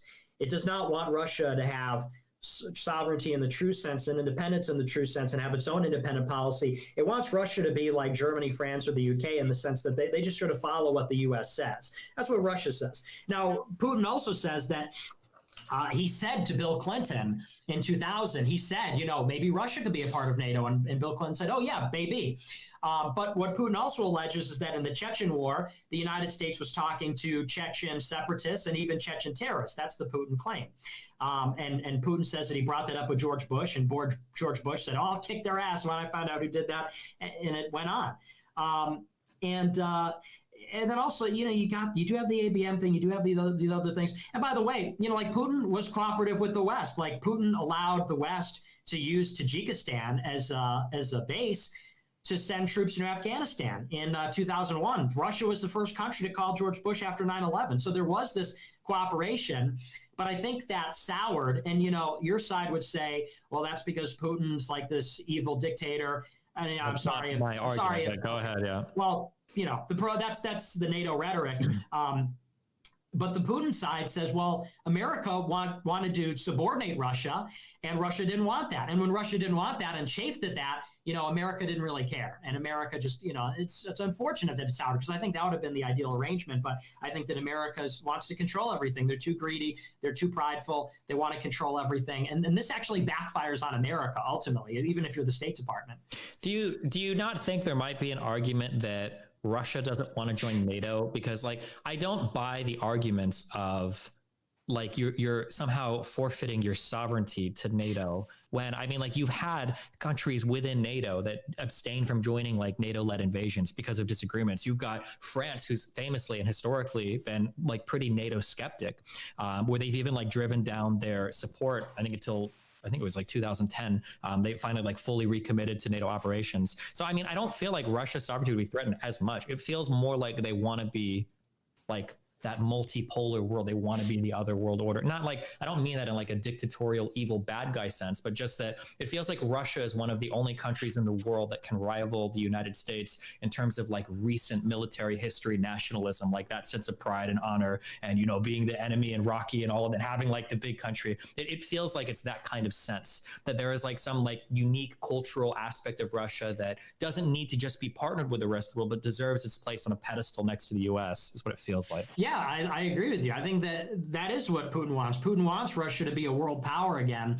But I guess where I disagree is I think there's nothing wrong with that.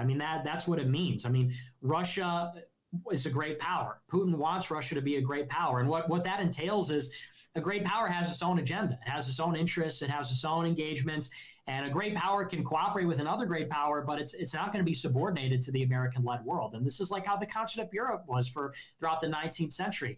It was settled through diplomacy. It was settled through negotiations. There was ironically a Crimean War was the only major continental war in that time. But that's what I think, and that's I think where the world is going. Like it or not, it's a multipolar world order. And Putin has the leverage, and the country's paid the price to exert its independence, but that's what they want. And the United States is unwilling to accept competitors. And the thing is, I don't think it's up to us. I think that Russia is a competitor. Putin wants to be a competitor, and so they are. And this is a practical reality that, like it or not, we have to deal with. Instead, we want to pretend that reality isn't real or try to contain that, and we can't contain Russia. It's just as evidence in Ukraine. We cannot contain them without a tremendous cost to both of us. So do you think that if we perceive, and I'll if this, because I understand maybe you won't agree on some of these descriptive grounds, but if we perceive Russia to be authoritarian, dictatorial, a little war crimey, will level cities if they don't agree, even within their own border, et cetera, et cetera. If we agree to that, do you think that it's possible that the United States might perceive itself as having some moral right to be the leader of the world, that the United States might perceive itself as saying our ruling is more righteous than what Russia's ruling would be, that the alternative that we provide and the fact that other countries seek to join, and I'm not trying to get you, I'm asking you to say if those things are true, because I'm sure you might understand, or you might say the United States committed some of those crimes. But do you think there's any world where the United States has that perception that they do have that kind of right to push itself in to the Western world more than Russia does? No, and I think that's what sovereignty means. Sovereignty means that you get to govern your country how you want, and the sovereign gets to decide. And in Russia, the sovereign is Putin. And so and you talk about the worst things like the war crimes and so on. Well, that's just it. Sovereignty means you get to make those determinations. The United States tortures people in Guantanamo. The United States does torture. Does Russia say, I think it's against decorum for a nation to even discuss the domestic affairs of another nation. It's very, that is just not appropriate in international affairs. It's not respectful of sovereignty. But the United States, and that's why people resent the United States, because the United States goes finger wagging in every country's business. Oh, the Uyghurs. Oh, what you did in Chechnya. Oh, what you did here. And America is going to be the arbiter. And it's okay, but that's just really not appropriate, because Russia has a very different history than the United States. And the Chechnya thing was a brutal war. Look at what the Chechen terrorists did. The theater hostage situation and some of the bombings they conducted. That was a brutal conflict. War is brutal. And Russia, as a sovereign, should be able to conduct that in the way that they see fit. And for the United States to throw their dick around and say, well, we get to say what's right and what's wrong.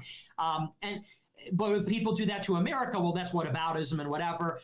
So I think that, realism is what keeps the world safe. I think that diplomacy is what keeps the world safe. And respecting sovereignty begins and ends with those tricky issues like torture, like so-called war crimes or whatever. And we're obviously not talking about war crimes like exterminating a population, like gassing people, like using banned chemical weapons, like rules of war. But what they did in Chechnya, it's very easy for Americans to come in and judge, but it's like Russia's got the biggest Muslim population in Europe. They have a lot of terrorists and radicals there. There were a lot of problems there. Like, it's easy to judge, but it's an insurgency. That's how these things are fought. And so anyway, so that's my answer. Okay, gotcha. Just curious. Final question that's 90 degrees off of all of this in a completely different direction. And you don't have to answer this if this is vital to your business. I'm just so curious. So obviously you do some of these conferences and you're able to get some pretty mainstream Republicans that will invariably disavow you afterwards. It almost feels sometimes like I'm watching Borat, where people get drafted into the Fuentes convention and then afterwards they're like, oh, I don't know who the fuck that is. I didn't do, like, how do you feel about that? Do you view these people as allies and then backstabbers, or do you feel that you've kind of got to won over them? You've like tricked them by bringing them onto your thing, and then now you've gotten their implicit endorsement, whether they want it or not. Like, what is your, I guess, how do you view them orbiting around you and your relationship with them? What does that feel like? That's a tricky question. Well, I know you had a similar situation with your candidate for mayor. And you understand this. It's a difficult situation because politicians have different pressures. And so, and here's the thing, like when I bring people to my conference, they're speaking to my audience. It's the America First Political Action Conference is meant to be a substitute for CPAC. We're trying to take over the conservative movement. And, I'm a very controversial guy. So I don't take it as a backstab when these people go out and say, oh, I don't support what he said. I don't know who he is. It doesn't matter. I'm the master of ceremonies. I'm the sort of circus leader. I bring the acts. I bring the dancing bear. I bring the whatever. Not to be degrading towards these people, but you know what I'm saying. It's like I'm the host, and so in the same way, like Matt Schlapp. Matt Schlapp is a liberal. Matt and Mercedes Schlapp, they run CPAC. These people are liberals. Nobody holds it against the conservatives that go to CPAC that they go to a conference hosted by Matt Schlapp. I'm more controversial, but we're trying to build a Big Tent America First Alliance. It creates problems when these people come to my conference politically because of like Kevin McCarthy and others. But I don't take it as a backstab because, we're trying to build a Big Tent thing. We understand what we're up against. It's difficult to move the needle on these issues, but ultimately I think what will win out is that the base is closer to us than they are to CPAC. Say whatever you will about us. The worst things you could say about us are not as bad as the worst things you could say about CPAC. And maybe, I know liberals have a hard time with this, but it's like, me being called the white nationalist, like conservatives don't care about that because when we hear that, we just hear like, oh, you're the boogeyman. But when liberals at CPAC support abortion, we view that as like, that's something that's against our moral values. That's like a huge red line for us. And so ultimately that will win out. It's like, okay, do we go to CPAC where they support abortion and they support, all this horrible stuff that we're against, or do we support AFPAC where, liberals are going to complain, but that's not, that's where we are, So that's because liberals will complain about conservatives no matter what, right? Right. Do you, so I'm curious, and this might be a hard one. Do you ever consider that for the success of the America First movement, would you ever consider like stepping away from that to let a less controversial figure kind of like move it forward? Or what if it came, not saying that this is happening, but what if it came to a point to where America First was on the cusp of maybe breaking a little bit more in, but it seemed like you were hitting this, I'll say glass ceiling a few times where past things that you said have kind of like kept that from moving forward? Do you ever take a step back from everything and work behind the scenes like a shady person, or what, or is that just maybe, who knows, you'll just see when it happens? Maybe, but a big part of what we're doing is like, I sort of have to be a part of it only because, there's this concept of the revolution. Like we're trying to revolutionize the party. And to an extent, if I'm not a part of it, it's almost like we're giving ground to the establishment. And it's like, if they could kick me out and say, oh, we don't want his baggage, it's like the establishment is conquering the revolution, and we want the revolution to conquer the establishment. So I always make, and this is an old Stalin argument, but Stalin used to say, who is conquering who? Is the revolution conquering, or is the revolution being conquered? And I say, insofar as I'm the face of it, we're not canceled, we're not controlled, we're not bought, we're not conceding. So I think it's actually important that someone like me is leading it, because if they're not, it's the same thing that happened to the Tea Party. Let's sweep aside the controversial, even like Trumpism without Trump. They say we want Trumpism without Trump. It's like, well, we need Trump because Trump is the essence of Trumpism. If we have Trumpism led by DeSantis, that's not Trumpism. You've watered it down to something that becomes indistinguishable of what you've almost like the prior movement has assimilated the revolution and become, The revolution's been conquered, yes. What about you, Destiny? Do you have any political ambitions, huh? I really, really, really the next 2 weeks want to get to Diamond 4 in League of Legends. That's what I'm driving for. We'll see what happens. Do you play Valorant? Nope, not unfortunately. Don't worry. We'll figure something out. Final question, just randomly because I don't talk to you often. Do you think that Trump is coming back to run again? Do you think that's going to happen? Yeah, I don't think he's decided yet, but I think he will. And do you think there's going to be a huge schism in the Republican Party when it happens, or do you think enough people? Because I feel like I would be worried as a Republican. Like, let's say most people like him, but is that enough? Like, if it ends up being like an 80% of the Republicans, like, do you just lose such a huge base that was against him for whatever they feel about January 6th or coronavirus or whatever? Does that represent more of a threat to the Republican Party, or is it necessary? Is it without Trump, there isn't somebody strong enough to oppose? What are like right now in a pretty unpopular administration by the Democrats, to be fair, like do they win without Trump? Is Trump coming back for sure? I'm just curious what you think about it. I think they have a really strong chance no matter what, because you're right. There's no presumptive front runner. Biden, I don't think will run. Kamala's not popular enough. And then who's left? Buttigieg, Warren, Newsom. They just don't have a lot of good options. But yeah, I think Trump, if he ran, I think it would just be over. And on the primary side, I think Trump would easily sail to get the nomination. Like he did in 2016. And I think it would be a good thing because it would create a foil, because it's like if he has to run against the establishment, he'll have to differentiate. And I think that'll push him further to the right, because he ran as an independent at 16. He ran as a Republican in 20, and running in 24 against DeSantis or Pence would push him toward that like middle thing again, where he's, because if you look back at 16, he's very different. And, you could understand the appeal. In 2020 becomes like a Sean Hannity, which sucks. So I think. So you think if he ran against establishment candidates, you think he would move further to the center or further to the right?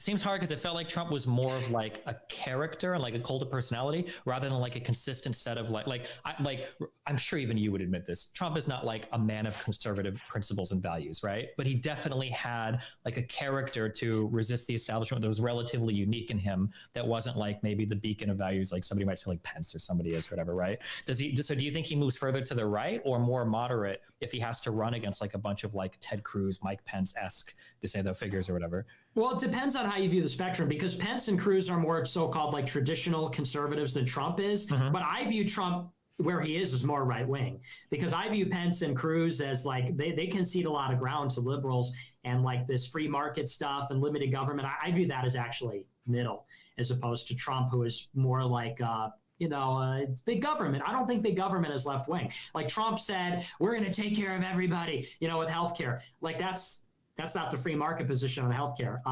So I agree. Trump isn't but that's a good thing. He's not a mainstream, conventional conservative. He's a different flavor, and he is a character. And, he understands we're in a war here. He's like, I just want to win. And conservatives are like, yeah, we want to be on the winning team. We want to run shit.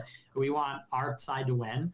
So I think that he'll be forced to think more like that, as opposed to, because DC changed him and DC made him into another Republican. And I hate that. Okay. Real.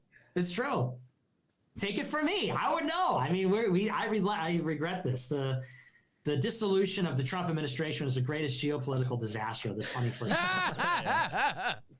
Okay. All right. I think that's all I got. Okay, cool. Well, we're best friends now, but you and I'm so glad we're best friends now, and I welcome you as a griper. You should come to when are you going to stream on Cozy? Everyone's wondering, when are you going to get your Cozy channel?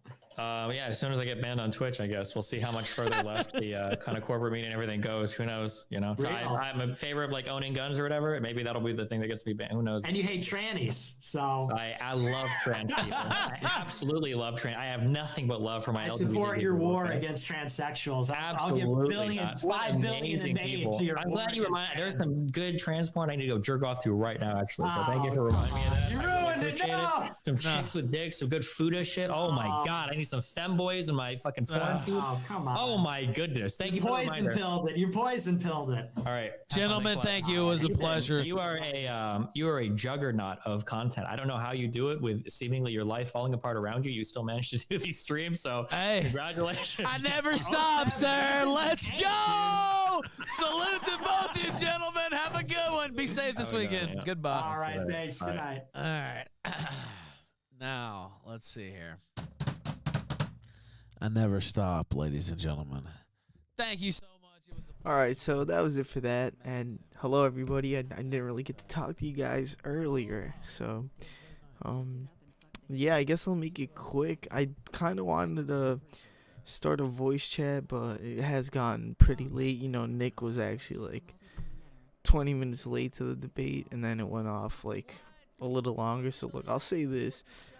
Obviously, I think Nick won. I mean, he made the better points. I'm not like some expert on like the whole Russia thing. I've been looking at it, but I never really deeply, you know, did like research on it. So if some things were said that like were wrong, it's not something I could have caught like off the top of my head.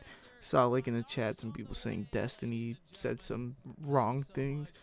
So yeah, obviously I think Nick won, and obviously I see you guys agree with the poll here. I mean, technically that poll started before, but people voted on that like throughout. So yeah, and look, I'll say this about I guess what I think about the whole thing, which I don't know. Some people, I guess most of you guys would probably agree with this too. Like, it doesn't necessarily answer the debate question, which was, you know, whether it was justified or not. But with me, it's like, I don't really truly care if it was justified or not. And I'm not saying that in like an ignorant way. I mean, it doesn't really, my point is more of like, I see these people, you know, especially in like America, like they choose a side and they sort of LARP, and like, you know, especially with Ukraine, like all these people support Ukraine, blah, blah, blah.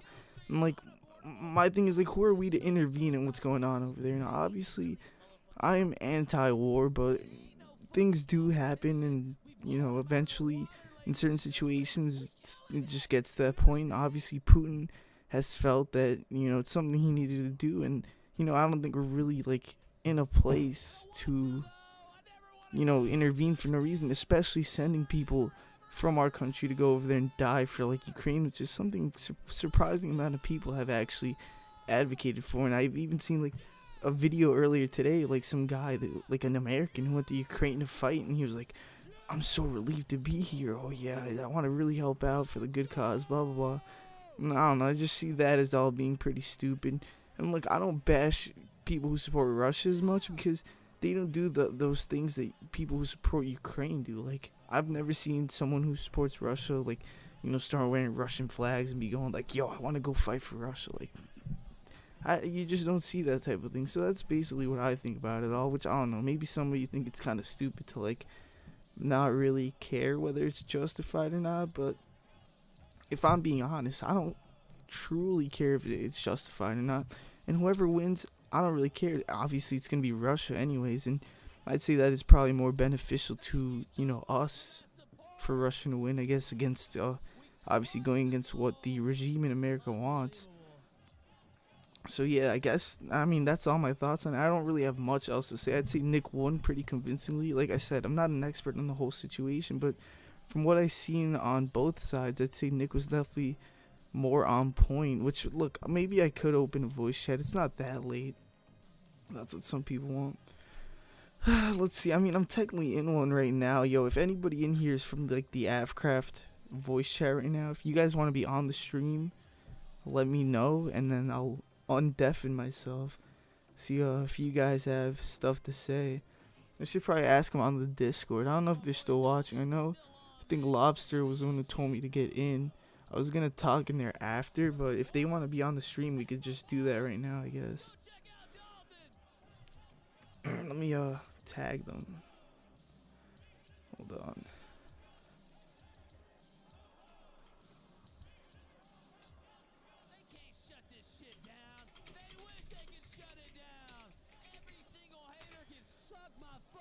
Let's see. Went off pretty long, and oh yeah, I was gonna mention this before Nick got on. because he was running late, but I didn't really get to talk at the beginning.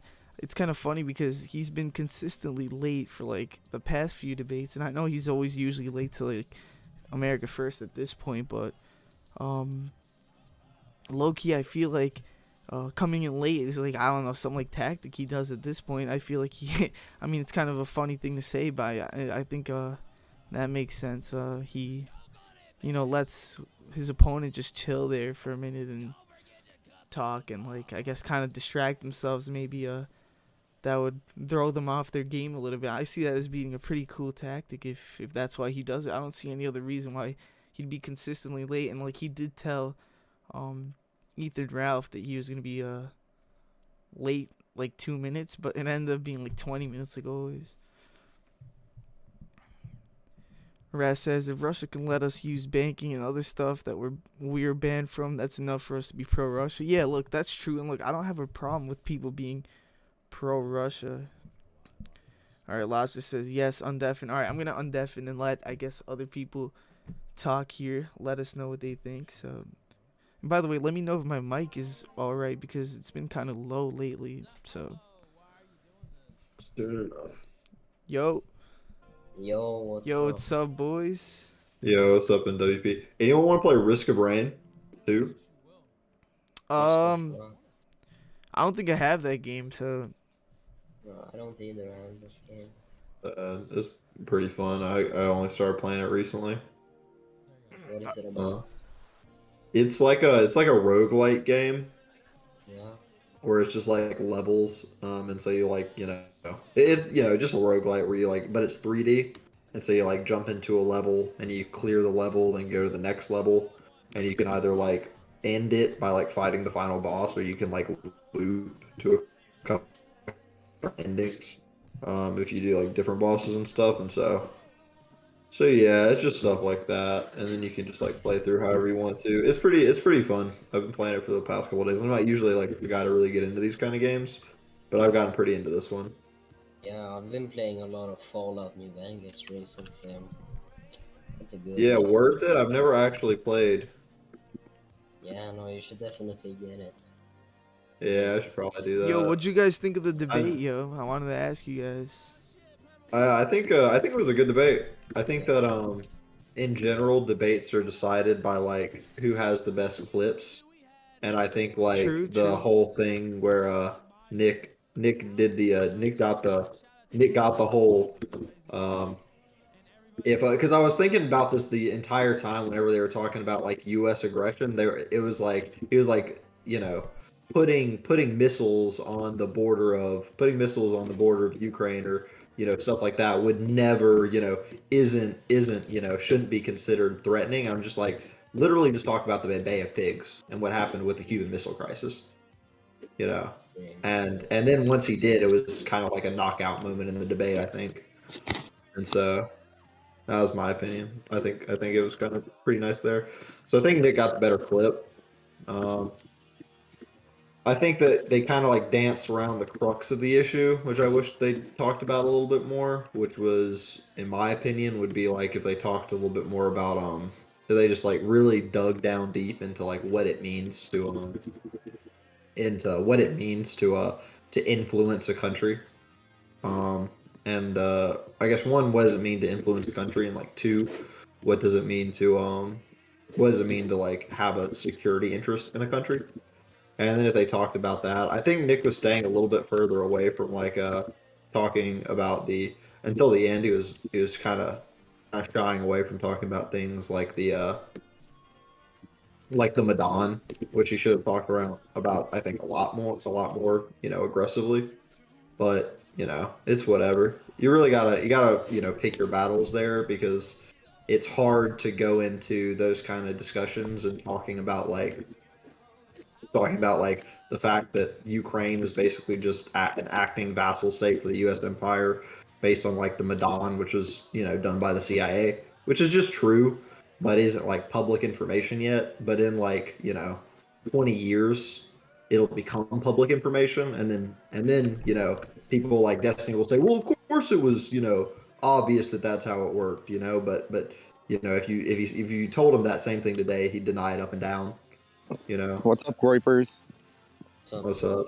Yo, is this the post stream lobby? Yeah, Indeed. sorta. You guys talking about it? Yeah, Shit, basically. bro. Destiny is gonna become a full-fledged, like, super soldier Groiper. Yeah, bro. He's gonna be He's a gonna be wig in the nap. SS Groiper division, Hitler Yeah. style. He's gonna be Hitler's. You remember that Sam Hyde clip?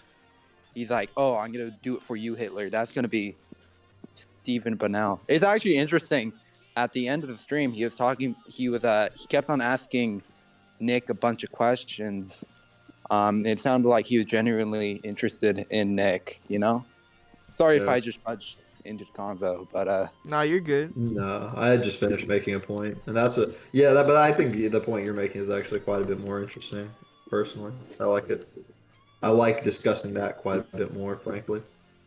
yeah, and I've followed Destiny for a really long time. I followed Destiny before I followed Nick, and it seems like Destiny is kind of falling out with lefties, and Nick is, he has realized that, and he has tried to, snipe at that and try to push him farther away from lefties, by saying, oh, Nick endorses him, or, oh, making jokes that, oh, you're my best friend, doing all these other things.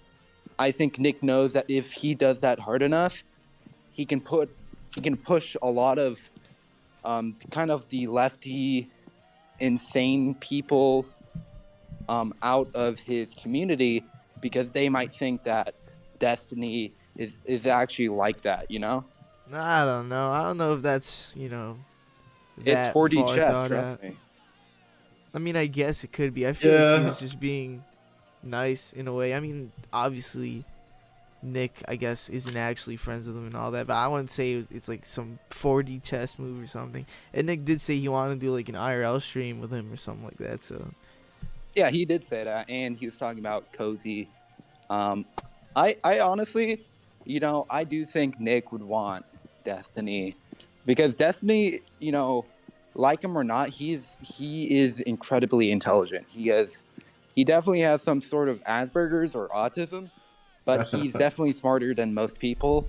I don't know if we can ever get him on our side, but I think it would be helpful if we were friendly with him, because he is very, very, very intelligent. And usually autistic people are right wing, so. I think there's two main points to make about Destiny. One is, I think, unlike most very popular, unlike most bread tubers, yeah, Destiny doesn't act in as bad of faith as most of them do. I think in general, Destiny tries to act in good faith. I mean, obviously, not always, but I think in a lot of situations, Destiny isn't completely reprehensible. And the other thing I would point out about Destiny specifically is that the other thing I would point out about Destiny is that I think, like you said, Destiny's pretty intelligent, and he's not like State Department controlled. Like, I'm pretty sure, like, for example, Hassan is actually an FBI asset, but I don't think Destiny is, and I think Destiny tries to act in good faith. The problem with Destiny is, like every other competent white male that is like incredibly far left, like he is the reason that they're incredibly far left is not because like of any reason except for the fact that they're sexual degenerates. And that's the issue with him, is that he's a sexual degenerate, which is just true. I think it's very telling that when Hassan bought that $3.9 million house, $3.2 million house, one of the only bread tubers or leftist YouTubers that actually call shit on Hassan for doing, he basically talks about, oh, we should help the working class and all of this stuff, all this bullshit. He was the only one there. Well, I mean, think about care. Like, America First is also pretty. Huh? America First, I would also argue, is a pretty big, help the working class kind of guy. Nick? Well, I mean, America First in general, I would say is generally working class, focused, middle class focused, as far as like the policy wise. I think sure, but I think there is a slant that most people are retarded, and that's why they're poor. And Nick has said this before. Yeah. Yes, he has been like That's true. more pro working class, but he has also said that the reason why a lot of people are poor and working class, and when I mean working class, I mean usually like retarded laborers, is because they are retarded, That's true. Very accurate.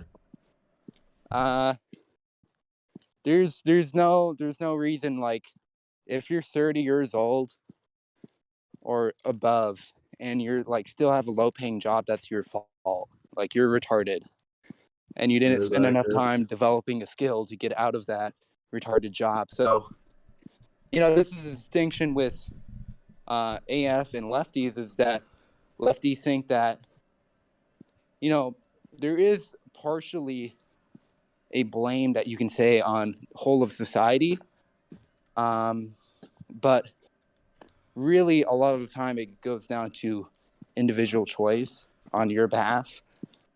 So that's the big distinction. Nick is not in favor of any welfare or any like bullshit like that, or universal basic income. Yeah, like Destiny would be. Yeah, I think you could definitely make some like really good art, pro working class arguments. For example, like, I don't know, abolishing college education or something like that.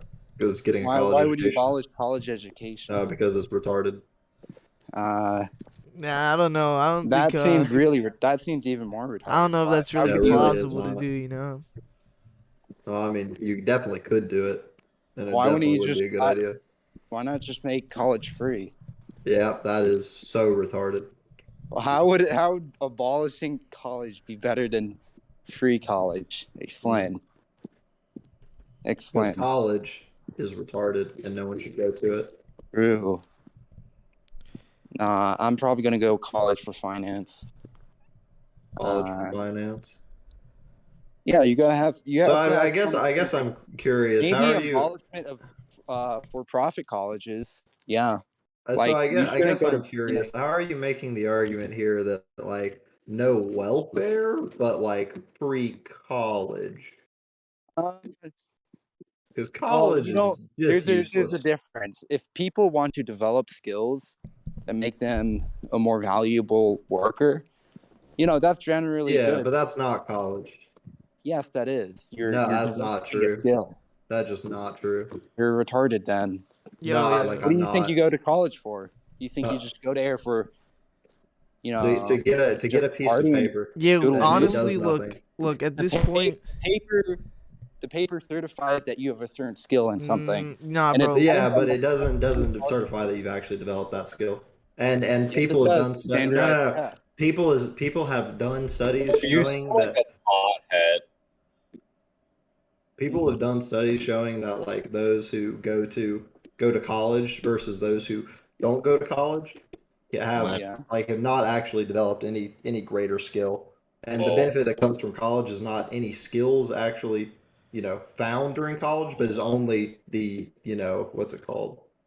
Only the only the certification. But the certification is just for the certification's sake. It's not actually skills. Right? You got to realize it would take so much longer to hire someone if there was no college, certificates. Bro, you would have to do extensive, because it was impossible to hire people before college was around. Because people just did not get hired. It took years to hire someone. Around. But Abram, instead of abolishing college, instead of abolishing college, wouldn't it just be better to just improve it instead of that's what I was gonna say. Like, I don't think we should like abolish it. And obviously, I agree that college is we should pretty just, outdated. Shoot up all universities. Exactly. No, I mean, in general, it's just a dead system. It should just be rebuilt. That's what I abolish and replace. What do you do now as a skill? as a skill, I'm a software engineer. You are? Okay. That's reasonable. Like I have a skill. I Wait, don't so have a you went to college education. or Do you, No, I don't have a college education. It's not useful. And I've met plenty of people with college educations, and they're idiots. And I met people, Wow. Yeah, you know, but that's plenty of general. people without them, and they're smart. And I've met, you know, and but the thing about it is, it goes the other way too. Like I won't say that everyone with a college education is an idiot. That's not true. But I mean, like I have not ever seen that college education reliably predicts competence. Competence is based on your intelligence, not on your learned No, skill. well, I mean competence at a actual task. Yeah, You know. at an actual task. Well, then, You know, you can have someone. then that's my argument. Then we shouldn't have colleges; just have IQ tests, and that's how we'll measure people. Then you don't need college. It's just a waste of both time, money, productive Yeah, resources. no education. Let's just go off of how smart people are. That makes sense. Yeah, I mean, it makes more sense than college. Well, I do That's think a lot big. Aspergians. You should become czar of America, and you should just nuke all colleges. Yeah, I mean that would be beneficial. Our education system would improve. Yes, remove. You know what? If we just remove education, the education will get better. That's Good true. logic. Well, Good colleges. logic. Yeah. Remove higher education. Just and then abolish the people will word get teacher, smarter. and whoever says teacher, you just kill them. True. Yeah, that's my argument that I just said. Yes, I mean, you're arguing here in a sense where we are in a position to abolish colleges. Wouldn't it just be much better to just improve them instead of abolishing them? No, it would not. What's so fundamentally wrong about college? They don't serve their purpose, and they're a waste of resources. Yeah, so instead of abolishing them, just change them completely. That's what I would say. Bro, this guy's trolling. Yeah, I don't know. Yeah, There's well, I no mean, way like, he's see, not. if you're just gonna remove, I mean, the thing about it is, if you're just Not gonna even a completely funny change troll. colleges, This is if you're just not gonna, funny at all. if you're just gonna like replace colleges with something else, anyways, Not funny, bro. then why are you like, bro? Okay, that's fine. If you're just gonna replace colleges with like, you know, something that's completely different, do you guys just really like the name? Is that like it? No, Do you because really you're like the saying name just like college? abolish it, like just get rid of it, and then that's it. Universe. That's not really Hey. like a solution here. Like Replace college with university, and we're good now. We're good. Okay. Are you happy now? I mean, like, well, I mean, is that like the point? Do you guys just like really like the name? Because if you just want me to continue call it college, but it just like completely changes in every aspect, then like I guess whatever. You know, we can keep college around. How would we change it then? How would you change college then? Probably. I mean, there is definitely plenty of reforms you need to make, and I think, you know, and this is kind of my point, that the more intelligent thing to do is just remove it from the ground up and then replace it with like a new set of systems completely. Like, for example, bringing back guilds as systems is probably, you know, very good for any type of like high skill trade, like carpentry, electrical work, stuff like that. Like anything that requires more skills than a basic trade, like electricians or something. So things like, you know, software development, management would be replaced by guilds as well, but, you know, it'd be domain specific management and stuff, and that's where you would go to learn those skills. And so that kind of stuff would go through. You would also replace it with apprenticeship. So just like in the past, law and medicine, which are now like usurped by colleges, and, you know, basically by government decree, you know, colleges are enforced. You would instead replace that with apprenticeships, like it was done for hundreds of years before colleges came about. You know, and that's generally how it would go. Depending on what exactly the skill is going to be a case by case basis. But in general, like college has usurped, you know, the training of skills for every division. Never coexisted. What? Yeah. Well, I mean, like that's colleges never coexisted. No, I mean, like they definitely did. Like I agree, but guilds served their purpose, and colleges, you know, at the point may have served a purpose, but colleges have usurped both. I would say colleges, one, have usurped their use, you know, have usurped the function that things like guilds would, you know, do in the past, and have done an awful job at it. And then colleges have also failed to serve the purpose that they actually served in the past, right? And so whenever you have a system that is both not, usurping the use that is had in the past and then not doing it well, and then also usurping other industries from proper um, their proper ability and sophistication, you just need to get rid of the system. Because I mean, the thing about it is to pretend like colleges that are around nowadays or anything similar to like the colleges that like Shakespeare would have went to, at the Oxford College of London, of like like 1600s or anything. It's just like ignorant of history.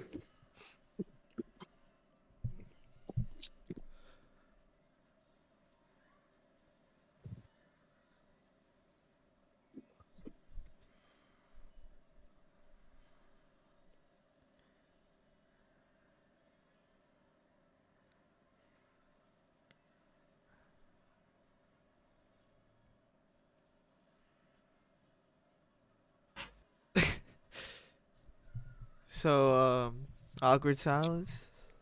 Yeah. Did he leave? Nah, he's still here. Someone else left. Yeah, he left the joint. Wait, so he left? Someone else left. I didn't leave. Oh, okay. Yeah, I mean, I just made my point. I don't really have much else to say. Yeah, I mean, look, I don't completely disagree with you, really. I mean, I agree with most of it, I guess. I mean, I don't know. I wouldn't know what like the best system would be to replace it, cause I've never really completely thought about something like that. I mean, that's fair enough. Yeah, the guild system was pretty complex and a lot better than what we have today. But well, I mean, education in the past was much more complex than we have nowadays. But education today has just been, and I think you'd agree with this, that like regardless of what trade you want to go into or like what skill in general, it doesn't have to be a trade because I know that word's kind of loaded nowadays. Like regardless of what skill you want to go into, it has been boiled down to just go to college for 4 years and get the degree. And the only kind of like real substantive difference there is that with some trades, it only takes 2 years, and for law and medicine specifically, it takes 4. Right, but there's no substantive difference between there, which is kind of weird. I think you guys would agree because like there are wide differences in like how certain things, how certain industries, certain trades, certain kind of tasks are, and they're all taught in suspiciously similar ways, and it almost seems kind of ludicrous. And I mean, I'm obviously being hyperbolic here, saying, oh, just abolish colleges completely. I think that, abolishing the use of colleges for certain trades would be useful, and then also bringing back like the college education of the past, which was primarily focused on things like the humanities and scientific research. But even then, I think that the modern day college does not effectively convey that. And to putting all my cards on the table, I'm a former scientist, wildfire scientist specifically. And the reason I got out of it is because if you ever know anything about like the current like scientific research paradigm, it's almost impossible to do anything of that, provide anything of value, because the scientific research apparatus is basically taken like tons and tons of very, very intelligent people and then converted them into kind of paper pushers where they study very, very like isolated things that have no real world value. And there's also like a replication crisis. So most of like the things that they quote unquote discover aren't actually discoveries, and they can't be replicated. And so, they take very intelligent people, because a lot of people I know that are, scientists in various fields are very intelligent, and they spend their entire lives basically being completely useless.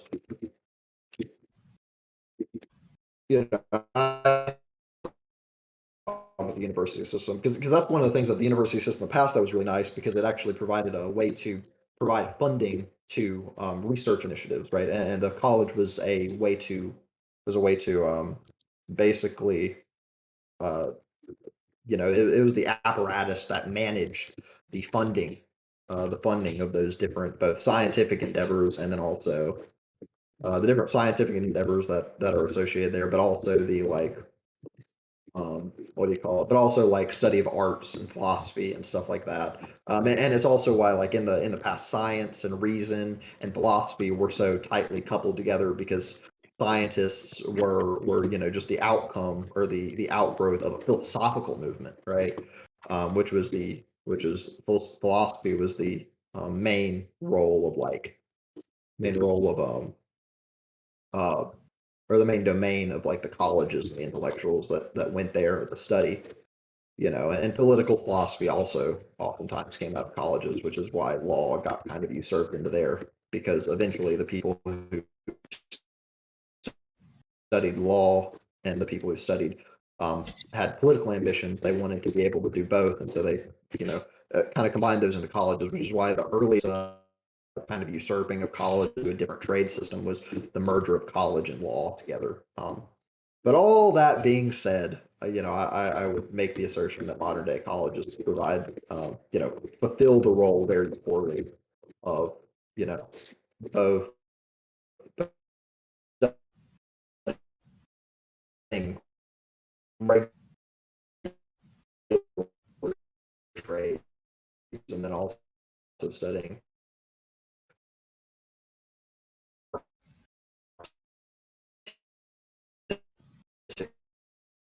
What the? Are you hearing him cut out? Yeah, I was about to say he's cutting out pretty it was bad. only me, yeah. Oh, well, that's my fault, probably. I'm just going to turn the gain up on the microphone. Can you hear me about? Still cutting out. Yeah, I mean, I didn't hear a large portion of what you said, but I agree we should definitely be some reforms in the school system.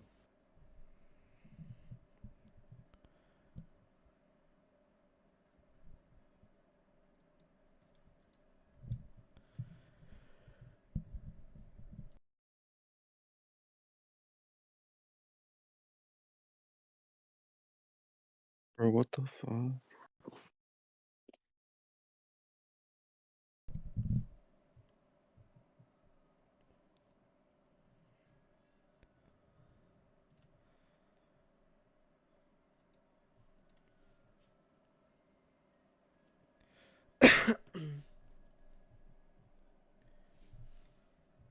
Did he just cut out completely now?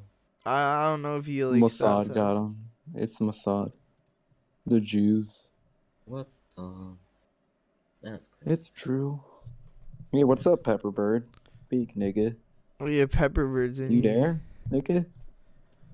No, Pepperbird has been muted for a while. No. I'm Negro. after. Oh, Wait, what are you doing?